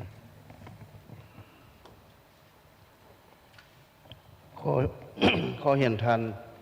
ประธานคณะประธานกองประชุมที่นับถือและหักแพงประธานการนำภาครัฐอดีตการนำภาครัฐประธานสมาชิกสภาแห่งชาติแขกกองประชุมที่นับถือและหักแพงข้าพเจ้าสมพรศรีอุดมพันธ์สมาชิกสภาแห่งชาติเขตเลือกตั้งที่6แขวงหลวงพระบางข้อมีคำเห็นต่อการเสนอของท่านนายกรัฐมนตรีเกี่ยวกับการเสนอพิจารณารับรองเอาการปรับปรุงกงจักรของรัฐบาลในครั้งนี้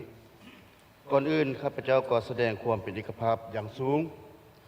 ต่อกับการเสนอปรับปรุงกงจักรของรัฐบาลข้าพเจ้าเห็นว่าการเสนอปรับปรุงกงจักรเทื่อนี้ก็เป็นการสอดคล้องแล้วก็เป็นการจัดตั้งปฏิบัติตามมติ03ของคณะบริหารงานศูนย์กลางพรรคโดยการปรับปรุงกงจักรแน่นอนว่าการปรับปรุงกงจักรครั้งนี้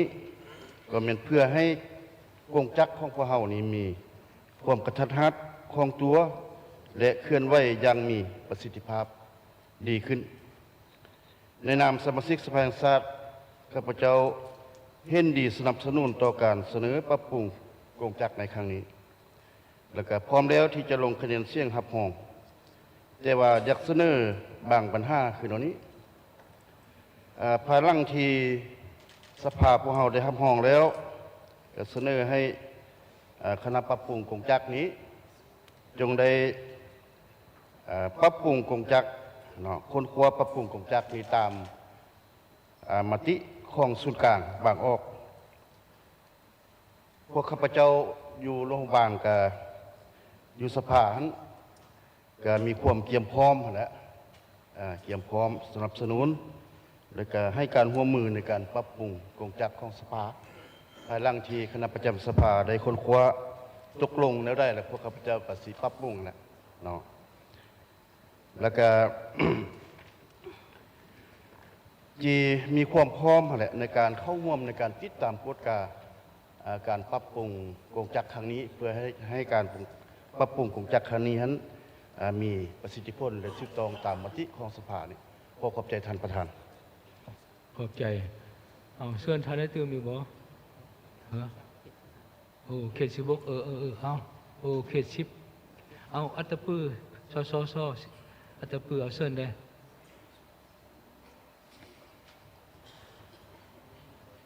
เจ้าคนอื่นขอเฮียนประธานคณะประธานกองสูงที่เคารพได้นับถืออย่างสูงเฮียนบรรทานการนำพรรครัฐอดีตการนำขั้นสูงที่เคารพได้นับถือบรรทานสมาชิกสภาแห่งชาติข้าพเจ้าซื้อนางมีนพรใสชมพูมาจากเขตเลือกตั้งที่17แข้งอัตตปือขอมีคำเห็นแลกเปลี่ยนต่อบทเสนอพิจารณารับรองเอาการปรับปรุงกงจักรการจัดตั้งของบรรดากระทรวงและองค์การจำนวนหนึ่งโดยพื้นฐานแสดงความเป็นเอกภาพอย่างสูงต่อเหตุผลและความจำเป็นของการปรับปรุงกงจักรการจัดตั้งเนื่องจากว่าการปรับปรุงกงจักรการจัดตั้งครั้งนี้แม้นมีความจำเป็นภาวะวิสัยซึ่งสอดคล้องกับความเรียกร้องต้องการในปัจจุบันที่มีลักษณะเร่งทวงและรีบด่วนเพราะว่าในระยะผ่านมาถึงว่าพรรครัฐมีความพยายามสูงในการปรับปรุงกงจักรการจัดตั้งแต่ละขั้นแต่ตัวจริงแล้วกงจักรก็ยังมีลักษณะใหญ่โตอยู่แล้วก็บ่ทันไปตามทิศกระทัดรัดบ่ทันสมเหตุสมผลบ่ได้รับถ้าหากบ่ได้รับการปรับปรุงกงจักรก็จะเฮ็ดให้กงจักรการจัดตั้งนี่สืบต่อมีลักษณะเกื้อกูลบุคลากรรวมทั้งบริหารการเงินก็มีลักษณะเกื้อกูลเวียกหนึ่งหลายภาคส่วนเฮ็ด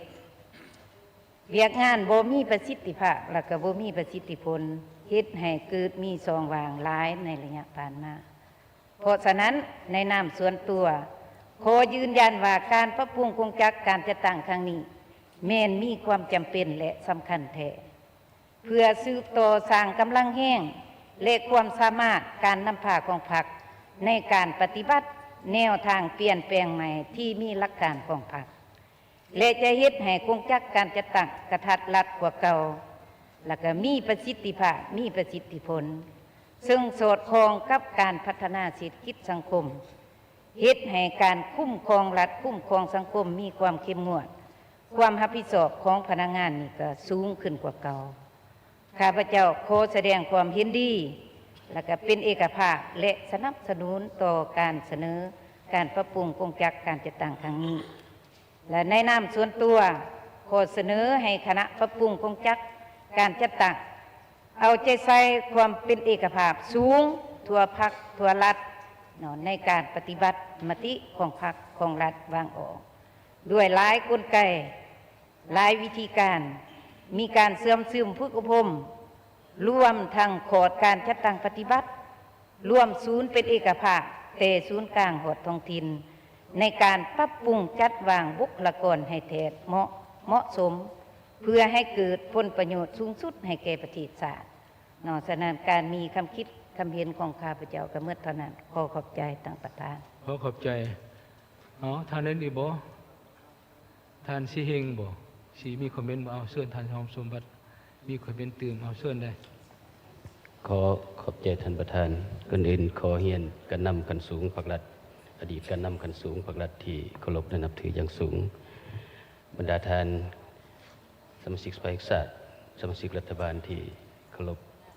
กับเจ้าสีแห่งหอมสมบัติสมาชิกสภาแห่งชาติเขตเลือกตั้ง14แขวงสารวันขอ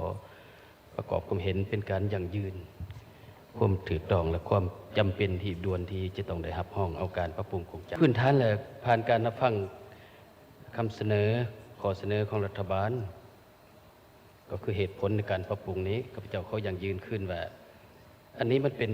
ความสอดคล้องที่แท้จริงกับเงื่อนไขของการพัฒนาของพวกเขานี้มาเบิ่งกงจักรของรัฐบาลตามการอย่างยืนของบรรดาทานและการรายงานของคณะประจำสภาแห่งชาติก็เห็นว่าการปรับปรุงกงจักรสุดนี้จะตอบสนองได้ตามความที่ของต้องการเนื่องจากว่าในผ่านมานี้กงจักรของไทยเฮาค่อนข้างมีลักษณะใหญ่โตบ่ทันกับกระทัดรัดการซับซ้อนจัดวางในบางขันบางขอดกับบ่ทันได้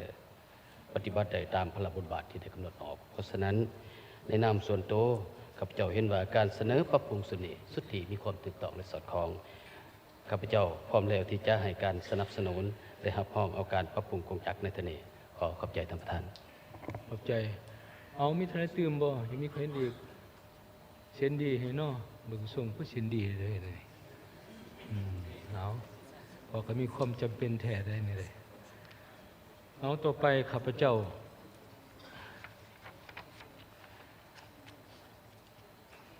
ขอเชิญท่านนางอำไพวรหล่อมบุญแพงเลขาธิการสภาแห่งชาติหัวหน้ากองเลขากองประชุมคืนอ่านผ่านหามติอุดคำห้องเอาคำเสนอของฐานในรัฐมนตรีเสนอพิจารณาห้องกงจักรการจัดตั้งของกระทรวงการจุดหนึ่งขอเชิญ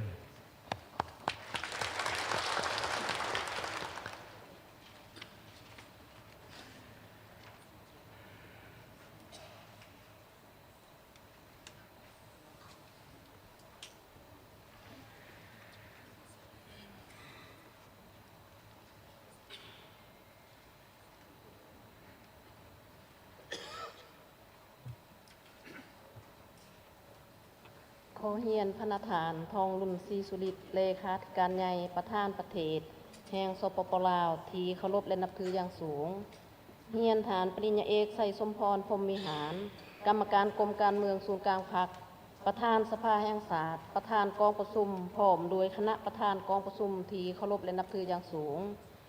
เฮียนฐานซ้อนใส่ศรีพันดรกรรมการกรมการเมืองศูนย์กลางพรรคนายกรัฐมนตรีบรรดาฐานการนำขันสูงพรรครัฐอดีตการนำคันสูงพรรครัฐบรรดาฐานสมาชิกรัฐบาลสมาชิกสภาแห่งชาติและบรรดาฐานแขกที่มีเกียรติที่นับถือข้าพเจ้าเลขาธิการสภาแห่งชาติในนามหัวหน้ากองเลขานุการกองประชุมขอนำเอาหางมติว่าโดยการรับห้องเอาการปรับปรุงกงจักรการจัดตั้งของรัฐบาลขึ้นผ่านต่อกองประชุมซึ่งมีเงื่อนไขดังนี้อิงตามรัฐธรรมนูญแห่งสาธารณรัฐประชาธิปไตยประชาชนลาวฉบับเลขที่63ทับสพสลงวันที่8ธันวาคม2015มาตรา53ข้อ14เกี่ยวกับสิทธิและหน้าที่ของสภาแห่งชาติในการพิจารณารับรองเอาการโฮมเขากระทรวงองค์การรัฐเทียบเท่ากระทรวงตามการเสนอของนายกรัฐมนตรีอิงตามกฎหมายสภาแห่งชาติฉบับเลขที่82ทับสพสลงวันที่30มิถุนายน2020มาตรา12ข้อ3จำ1จำ3เกี่ยวกับสิทธิและหน้าที่ของสภาแห่งชาติในการพิจารณารับรองเอาการโฮมเขากระทรวงองค์การรัฐเทียบเท่ากระทรวงตามการเสนอของนายกรัฐมนตรีอิงตามกฎหมายว่าโดยรัฐบาลฉบับเลขที่03ทับสพสลงวันที่16พฤศจิกายน2021มาตรา5ข้อ6เกี่ยวกับสิทธิและหน้าที่ของรัฐบาลในการค้นคว้าเสนอสภาแห่งชาติในการโฮมเขากระทรวงองค์การรัฐเทียบเท่ากระทรวงอิงตามคำเสนอของนายกรัฐมนตรีฉบับเลขที่31ทับนยลงวันที่13มีนาคม2025ผ่านการค้นคว้าพิจารณาประกอบคำคิดคำเห็นอย่างลึกซึ้งที่ถวนของบรรดาฐานสมาชิกสภาแห่งชาติต่อคำเสนอของนายกรัฐมนตรีอยู่ในกองประชุมสมัยสามัญเถือที่2ของสภาแห่งชาติชุดที่เก่าในวาระตอนบ่ายของวันที่20มีนาคม2025กองประชุมตกลงมาตรา1รับรองเอาการปรับปรุงกงจักรการจัดตั้งของกระทรวงองค์การดังนี้ 1. โฮมกระทรวงแผนการและการลงทุนเข้ากับกระทรวงการเงินและเอิ้นชื่อว่ากระทรวงการเงิน 2. โฮมกระทรวงพลังงานและบ่อแห่เขากับกระทรวงอุตสาหกรรมและการค้าและเอิ้นสื่อว่ากระทรวงอุตสาหกรรมและการค้า 3. โฮมกระทรวงทรัพยากรธรรมชาติและสิ่งแวดล้อมเขากับกระทรวงกสิกรรมและป่าไม้และเอิ้นสื่อว่ากระทรวงกสิกรรมและสิ่งแวดล้อม 4. โฮมกระทรวงภายในขึ้นกับคณะจัดตั้งศูนย์กลางพรรคเอาเวียกงานคุ้มครองรัฐกรเวียกงานแข่งขันหย่องย่อและเวียกอื่นๆที่สอดคล้องกับพระบทบาทของคณะจัดตั้งศูนย์กลางพรรคพร้อมทั้งยกย้ายบุคลากรที่เฮ็ดเวียกงานดังกล่าวไปขึ้นกับคณะจัดตั้งศูนย์กลางพรรคโอนเวียกปกครองเวียกแผนที่เวียกคุ้มครองมหาภาคด้านศาสนาและเวียกอื่นๆพร้อมทั้งบุคลากรที่เฮ็ดเวียกงานดังกล่าวไปขึ้นกับห้องว่าการสำนักงานนายกรัฐมนตรีและกระทรวงองค์การที่เห็นว่ามีความสอดคล้อง 5. โอนเวียกงานสื่อมวลชนเวียกแถลงข่าวพร้อมทั้งยกย้ายบุคลากรออกจากกระทรวงแถลงข่าววัฒนธรรมและท่องเที่ยวไปขึ้นกับคณะโฆษณาอบรมศูนย์กลางพรรคและเปลี่ยนสื่อกระทรวงแถลงข่าววัฒนธรรมและท่องเที่ยวเป็นสื่อใหม่เอิ้นว่ากระทรวงวัฒนธรรมและท่องเที่ยว มาตรา 2. มอบให้รัฐบาลสมทบกับคณะปรับปรุงกงจักรการจัดตั้งและภาคส่วนที่เกี่ยวของนำพาการโฮมกงจักรขันกระทรวงองค์การให้สำเร็จภายในเดือนพฤษภาคม 2025และสืบต่อปรับปรุงกงจักรการจัดตั้งอยู่ขันท้องถิ่นให้สำเร็จภายในเดือนกรกฎาคม ปี 2025ในการปรับปรุงกงจักรการจัดตั้งดังกล่าวแม่นให้ซุ้มใส่จัดวางพนักงานรัฐกรคืนไม่อย่างรัดกุมและเป็นระบบรวมทั้งจัดสรรงบประมาณเพื่อรับใส่เบียกงานดังกล่าวตามระเบียบการและเอาใจใส่นำพาการเมืองแนวคิดให้พนักงานรัฐกรมีความรับรู้เข้าใจและพร้อมการจัดตั้งปฏิบัติให้ได้รับผลสำเร็จเป็นอย่างดีตามแผนการที่วางไว้ มาตรา 3. บรรดาองค์การจัดตั้งพรรครัฐแนวราวสังสาสาพันธ์นักรบเก่าองค์การจัดตั้งมหาชนองค์การปกครองท้องถิ่นจงรับรู้และจัดตั้งปฏิบัติมติฉบับนี้อย่างเข้มงวด มาตรา 4. มติฉบับนี้มีผลศักดิ์สิทธิ์นับตั้งแต่วันลงลายเซ็นเป็นต้นไปประธานสภาแห่งชาติข้าพเจ้าได้ผ่านหางมติว่าโดยการรับรองปรับปรุงกงจักรการจัดตั้งของรัฐบาลต่อกองประชุมมาฮอดนี้ได้สำเร็จถ่ายนี้ขออวยพรใส่อันประเสริฐแด่ฐานประธานคณะประธานกองประชุมฐานเลขาธิการใหญ่ประธานประเทศบรรดาฐานผู้นำขันสูงพรรครัฐอดีตการนำขันสูงพรรครัฐบรรดาฐานแขกสมาชิกสภาแห่งชาติทุกฐานจงมีสุขภาพแข็งแรงมีพละนามัยสมบูรณ์ประสบผลสำเร็จในหนาทีเวียกงานอันมีเกียรติของบรรดาฐาน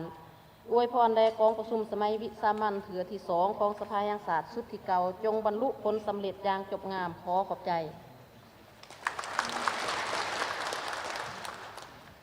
ขอขอบใจบรรดาฐานสมาชิกสภาแห่งชาติที่นับถือ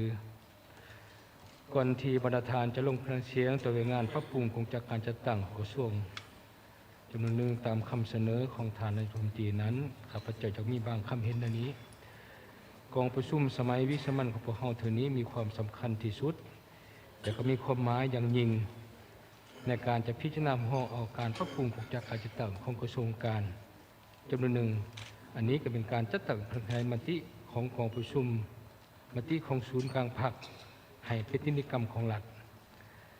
ในกองประชุมเท่านี้คณะประจำสภาแห่งชาติก็ได้ดำเนินกองประชุมยกสูงคุณภาพด้านในให้แก่การดำเนินกองประชุมสมัยวิสามัญแล้วซึ่งในเวลาดำเนินกองประชุมดังกล่าวท่านนางศรีใสฤเดชมุ่งสอนกรรมการกรมการเมืองหัวหน้าคณะจัดตั้งศูนย์กลางพรรคก็ได้ตั้งหน้าให้คณะปรับปรุงกงจักรต่างๆให้เกียรติเผยแผ่ซึมในจิตใจมติฉบับเลขที่ 03 ของกลุ่มการเมืองศูนย์กลางพรรคลงวันที่ 12 มีนาคม 2025 ของคณะบริหารศูนย์กลางพรรคโดยการปรับปรุงกงจักรการจัดตั้งซึ่งเป็นนิติสำคัญอย่างยิ่งในการบูรณะระบบการกงจักรการตั้งของเราให้มีความหนักแน่นเข้มแข็งสมกับเป็นรัฐขอประชาชนเพื่อประชาชนมาจากประชาชนอย่างแท้จริงผ่านการประกอบความคิดความเห็นอย่างหลากหลายของบรรดาฐานสมาชิกพรรคชาติ ในเวลาที่ดำเนินการยกสูงคุณภาพให้แก่การเสื่อมซึมมติเลขที่03คุมกับเมืองนั้นส่วนใหญ่บรรดาทานสมาชิกสภาศาสตร์คณะประกอบเพียงอย่างมีแสดงถึงความเอกภาพอย่างสูงต่อมติของพรรคต่อการชี้นำของพรรคผ่านไปนั้นท่านนางสุนทรศิลจักรห้องประธานสภาชาติก็ได้เสนอนำเอาคำเสนอของทานยุติเกี่ยวกับเสนอให้สภาชาติพิจารณาห้องการปรับปรุงกรมจักการจัดตั้งองค์การรัฐจำนวนหนึ่งในเมื่อกี้นี้บรรดาทานเองก็ได้แสดงความคิดความเห็นความตัดสินใจว่าการปรับปรุงเท่านี้มีความสำคัญมีความจำเป็นในการจะสู่ส่วนเหตุรัฐเท่านี้เป็นรัฐของประชาชนเพื่อประชาชนหับใส่ประชาชนโดยผู้มีเงินไขเป็นรัฐที่เฮ็ดเวียกบ่ฮู้อิทุเมื่อยเพื่อผลประโยชน์ของชาติและประชาชนและเฮ็ดกงจักรพวกเฮานี้เป็นกงจักรที่หับใส่ประชาชนโดยแท้จริงเฮ็ดเวียกกับรัฐโรงเรียนมีมากมีผลสันพานไปนั้นเป็นว่าหัวหน้ากองเลขากองประชุมก็ได้อ่านผ่านบรรดามติเพื่อเสนอให้กองประชุมเฮาได้พิจารณาลงในทับห้องในเท่านี้ฉะนั้นข้าพเจ้าคิดว่าปัญหาต่างๆหมดที่ได้เว้าในมื้อนี้มติในมื้อนี้หมดแล้วถือว่าบรรดาทานสภาหูหมดแล้วเข้าใจหมดแล้วข้าพเจ้าต่อไปนี้ก็อยากเสนอให้บรรดาทานสมาชิกสภาแห่งชาติพิจารณาลงคะแนนเสียงทับห้องต่อมติฉบับนี้ต่อไปเสนอบรรดาทานสมาชิกสภาแห่งชาติกาเกียมลงคะแนนเสียงทับห้องทางมติกองประชุมสภาแห่งชาติด้วยทับห้องเอาคำเสนอของทานนายกรัฐมนตรีเสนอพิจารณาทับห้องเอาการปรับปรุงกงจักรต่างของกระทรวงองค์การจำนวนหนึ่งต่อไปขอเชิญผู้แทนเกียมเสนอตัว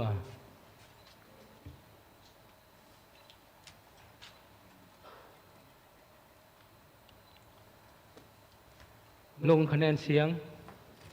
บึงขาเคยเด้อจะบีบพิษได้เห็นไหม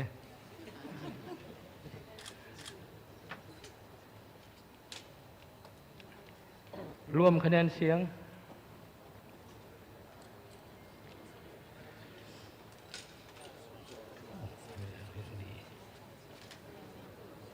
มาเป็นมีนา130เลย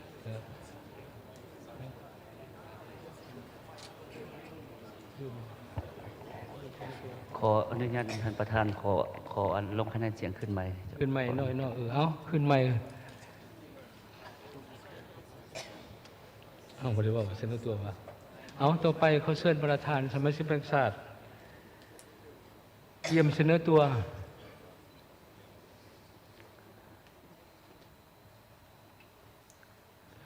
เอาบุคลิกคักเด้ออย่าบีบพิษได้เลยเสนอตัวลงคะแนนเสียง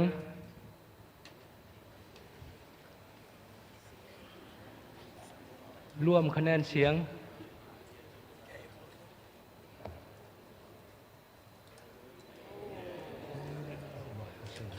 เรียนรายงานฐานประธานจำนวนสมาชิกสภาแห่งชาติมีนา156ฐานลงคะแนนเสียงเห็นดี156ฐานเท่ากับหอยส่วนหอยขอขอบใจฐานประธาน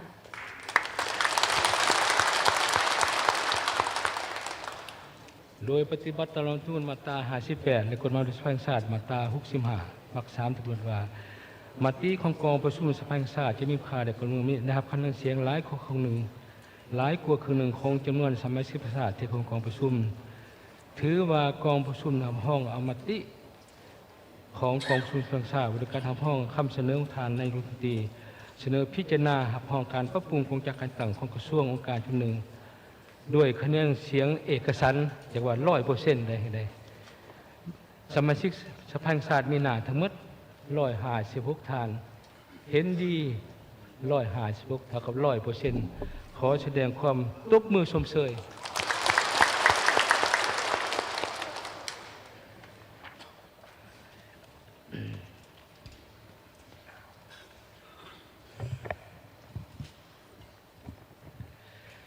ต่อไปเข้าเวลาสุดท้ายปิดกองประชุม เฮียนทันทองรุ่นศรีสุริตเลขาธิการใหญ่คณะบริหารงานศูนย์กลางพรรคเป็นปฏิวัติประธานประเทศที่เคารพนับถืออย่างสูงประธานคณะขันสูงอดีตคณะขันสูงของพรรคและรัฐที่นับถือท่านนายกรัฐมนตรีท่านห้องนายกรัฐมนตรีสมาชิกรัฐบาลที่นับถือประธานสมาชิกสภาแห่งชาติแขกที่มีเกียรติเทียบเทือกแพงทั้งหลายกองประชุมสมัยวิสามัญที่2ของทางศาสตร์สุติเก่าได้ดำเนินมาแต่วันที่17 มีนาคม 2025ด้วยจิตใจเข่งห้อนเต็มไปด้วยความรับผิดชอบอันสูงพดฟื้นในการเสริมขยายสิทธิประชาธิปไตยการยกสูงความสอบทางด้านการเมืองของบรรดาฐานสมาชิกสภาแห่งชาติมหอดมือนี้ได้บรรลุผลสำเร็จอย่างจบงามทุกประการกองประชุมสมัยวิสามัญที่2ทางศาสตร์สุติเก่าได้พิจารณารับห้องเอาเนื้อในสำคัญจำนวนหนึ่งดังนี้กองประชุมได้พิจารณาห้องเอารัฐธรรมนูญฉบับปรับปรุงปี 2025กองประชุมสภาแห่งชาติแสดงความสมเชยต่อคณะกรรมการรับทราบปรับปรุงรัฐธรรมนูญที่มีความรับผิดชอบสูงเป็นเจ้าการดำเนินการตามแต่ละขั้นตอนเป็นต้นการจัดตั้งการประเมินรัฐธรรมนูญนำเอาหางรัฐธรรมนูญลงไปถาบทามประกอบความคิดความเห็นนำทุกสันคนอย่างกว้างขวางในทั่วประเทศการจัดตั้งกองประชุมสัมมนาศาสตร์การข้อที่สีนำจากกองประชุมกรมการเมืองศูนย์กลางพรรคกองประชุมคณะบริหารงานศูนย์กลางพรรคครั้งที่ 9และกองประชุมครบคณะวิสามัญของคณะบริหารงานศูนย์กลางพรรคสมัยที่ 11และกองประชุมยกศูนย์ด้านเนื้อในให้แก่กองประชุมสมัยวิสามัญที่ 2ของสภาแห่งชาติสุติเก่าการปรับปรุงรัฐธรรมนูญปี 2025 นี้เนื้อแท้เป็นการเสริมขยายพันธุ์เนื้อแท้เป็นการสืบต่อพันธุ์กันทางเปลี่ยนแปลงใหม่ของพรรคที่มาออกในตัญญาให้เป็นอันละเอียดเข้าใช้เนื้อในของรัฐธรรมนูญซึ่งเป็นกฎหมายพื้นฐานสำคัญของชาติเป็นเครื่องมือสำคัญของรัฐในการปกป้องผลประโยชน์ของพรรคกำอำนาจการคุ้มครองรัฐคุ้มครองสังคมโดยกฎหมายการปรับปรุงรัฐธรรมนูญครั้งนี้เหมือนแน่ใส่ปรับปรุงระบบอำนาจแห่งรัฐประชาธิปไตยประชาชนให้มีประสิทธิภาพประสิทธิผลสร้างบารมีใหม่ให้แก่การปกปักรักษาและสร้างสาประเทศชาติสามารถเสริมโยงกิจกับพรรคพื้นและสากลในสายสร้างพื้นฐานทางด้านกฎหมายก็คือนิติกรรมที่วางออกในตอนหน้ารับประกันความสอดคล้องกับแนวทางการเมืองของพรรคทั้งจะเป็นการช่วยให้การคุ้มครองรัฐบริหารรัฐตามด้วยกฎหมายอย่างใหม่ให้มีคุณภาพสูงขึ้นกว่าเก่ากองประชุมได้เสนอให้คณะกรรมการรับทราบปรับปรุงรัฐธรรมนูญเฮียบเฮี้ยงปรับปรุงในตามคำคิดคำเห็นคำเสนอกองประชุมเพื่อนำเสนอขอการพิจารณาลงลายเส้นจากทานประธานสภาแห่งชาติหลังจากนั้นก็นำเสนอพิจารณาจากทานประธานประเทศในการออกรัฐธรรมนูญประกาศใส่อย่างเป็นทางการในระยะต่อไปกองประชุมได้พิจารณาห้องเอากฎหมายปรับปรุงกฎหมายจำนวน2 ฉบับคือกฎหมายเรื่องการปกครองท้องถิ่นและกฎหมายพนักงานรัฐกรเพื่อสอดคล้องกับมติของพรรคการปรับปรุงกองจากการจัดตั้งแต่สอดคล้องกับรัฐธรรมนูญฉบับปรับปรุงปี 2025ทั้งเป็นการประกอบส่วนสำคัญในการคุ้มครองรัฐคุ้มครองสังคมโดยกฎหมายให้เป็นรูปธรรมและมีประสิทธิผลยิ่งขึ้นกองประชุมมอบให้คณะสอบนำเอาเนื้อในของหางไปเฮียงครบถ้วนสมบูรณ์เพื่อประกาศใส่โดยไวและนำไปสู่การปฏิบัติให้มีประสิทธิภาพมีประสิทธิผลเป็นอย่างดี 3. กองประชุมได้พิจารณารับห้องเอาคำเสนอของทานในรัฐมนตรีโดยการปรับปรุงกองจัดการจัดตั้งของกระทรวงองค์การจำนวนซึ่งกองประชุมได้แสดงความสมเชยรัฐบาลมีความตั้งใจสูงในการปรับปรุงกองจัดการจัดตั้งตามทิศกฐรัฐโรงเรียนมีประสิทธิภาพสอดคล้องกับสภาพพัฒนาสังคมในปัจจุบันของพวกเราตั้งตอบสนองกับหน้าที่การเมืองในเฉพาะหน้าอยู่นานของพรรคเราท่านเป็นการยกสูงประสิทธิภาพของการนำผ้าสีนำและคุ้มครองรัฐเราคุ้มครองสิทธิสังคมในเงินใครใหม่ทั้งพร้อมทั้งจะเป็นการเพิ่มความเข้มงานความชอบของพนักงานราชการให้สูงขึ้นกว่าเก่ากองประชุมมีความเสื่อมันว่ารัฐบาลจะซุ้มใส่การปรับปรุงขั้นตอนโครงการให้สำเร็จภายในเดือนพฤษภาคม 2025และการปรับปรุงการจะตั้งสายตั้งอยู่กับท้องถิ่นให้สำเร็จภายในเดือนกรกฎาคมปี 2025 พื่อก้าวสู่การปรับปรุงกงจักรในขอบเขตทั่วประเทศสร้างบรรยากาศใหม่ให้แก่การสร้างผลงานขั้นทับต้นสามัญประวัติศาสตร์การกาเกมกองประชุมใหญ่3ขันก้าวไปสู่การเมืองของประชุมใหญ่ครั้งที่12ของพรรคในต่อหน้า 4. กองประชุมได้พิจารณารับห้องเอานโยบายส่งเสริมพิเศษเฉพาะผู้ลงทุนในนิคมอุตสาหกรรมอมตะตามการเสนอของรัฐบาลเกี่ยวกับการยกเว้นอากรกำไรระยะ30 ปีเฉพาะผู้ลงทุนภายใน7 ปีทำอิฐของการดำเนินนิคมดังกล่าว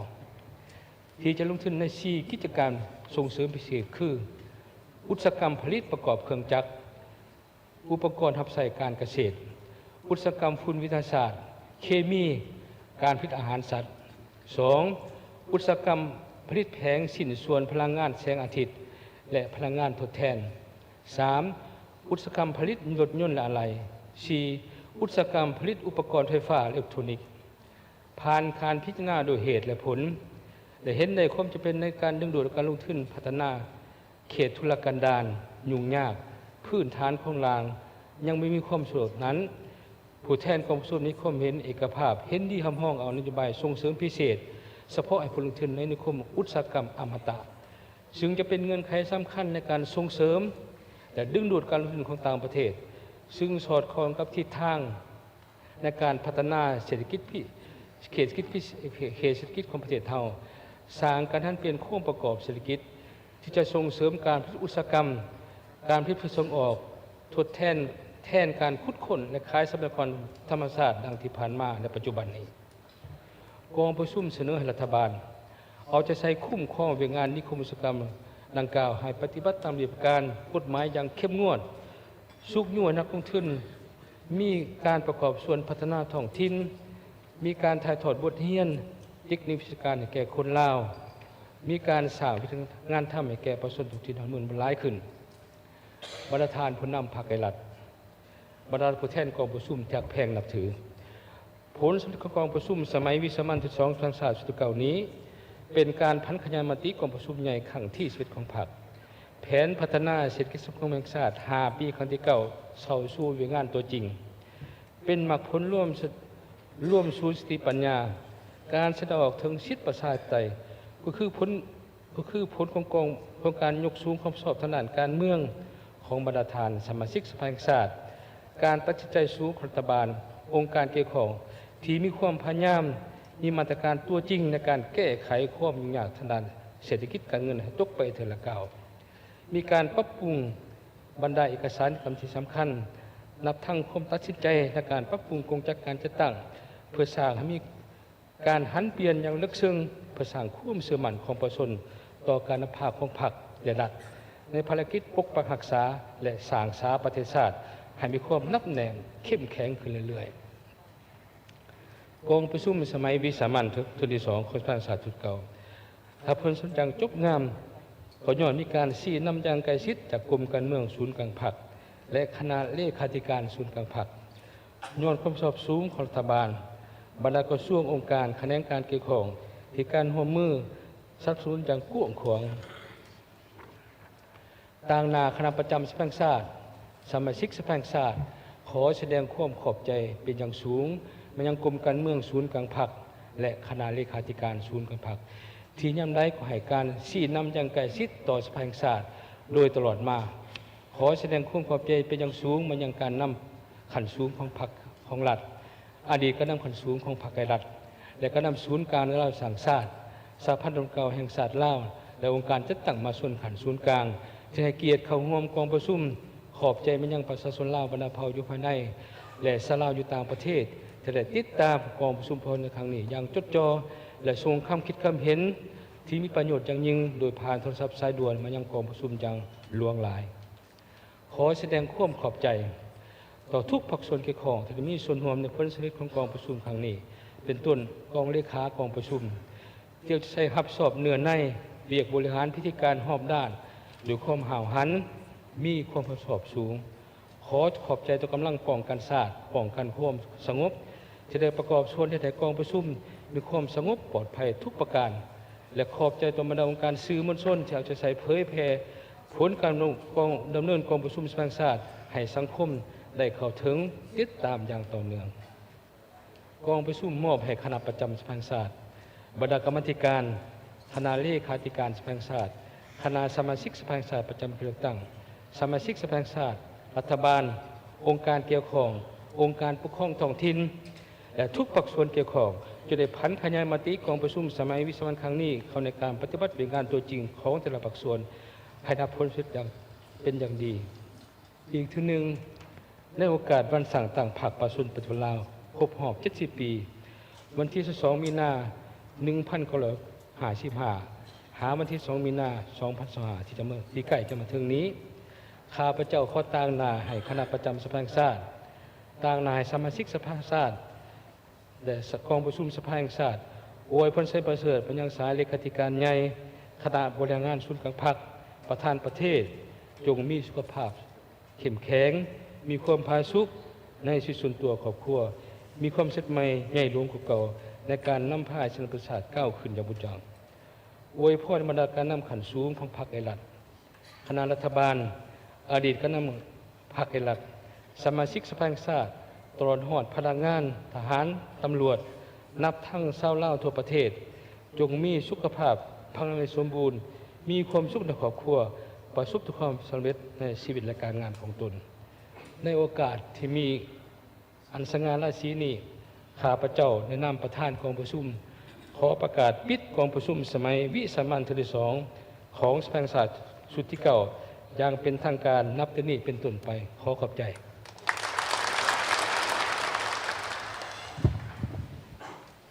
ประชุมพรรคตามอัธยาศัย ท่านผู้ชมที่เคารพที่ทานรับชมอยู่ในขณะนี้ก็คือการถ่ายทอดสดพิธีปิดกองประชุมสมัยวิสามัญเทื่อที่2ของสภาแห่งชาติสุดที่9อยู่ที่ห้องประชุมใหญ่สภาแห่งชาตินครหลวงเวียงจันทร์ตลอด4วันตั้งแต่วันจันทร์มาถึงมื้อนี้วันพฤหัสวันที่20 มีนา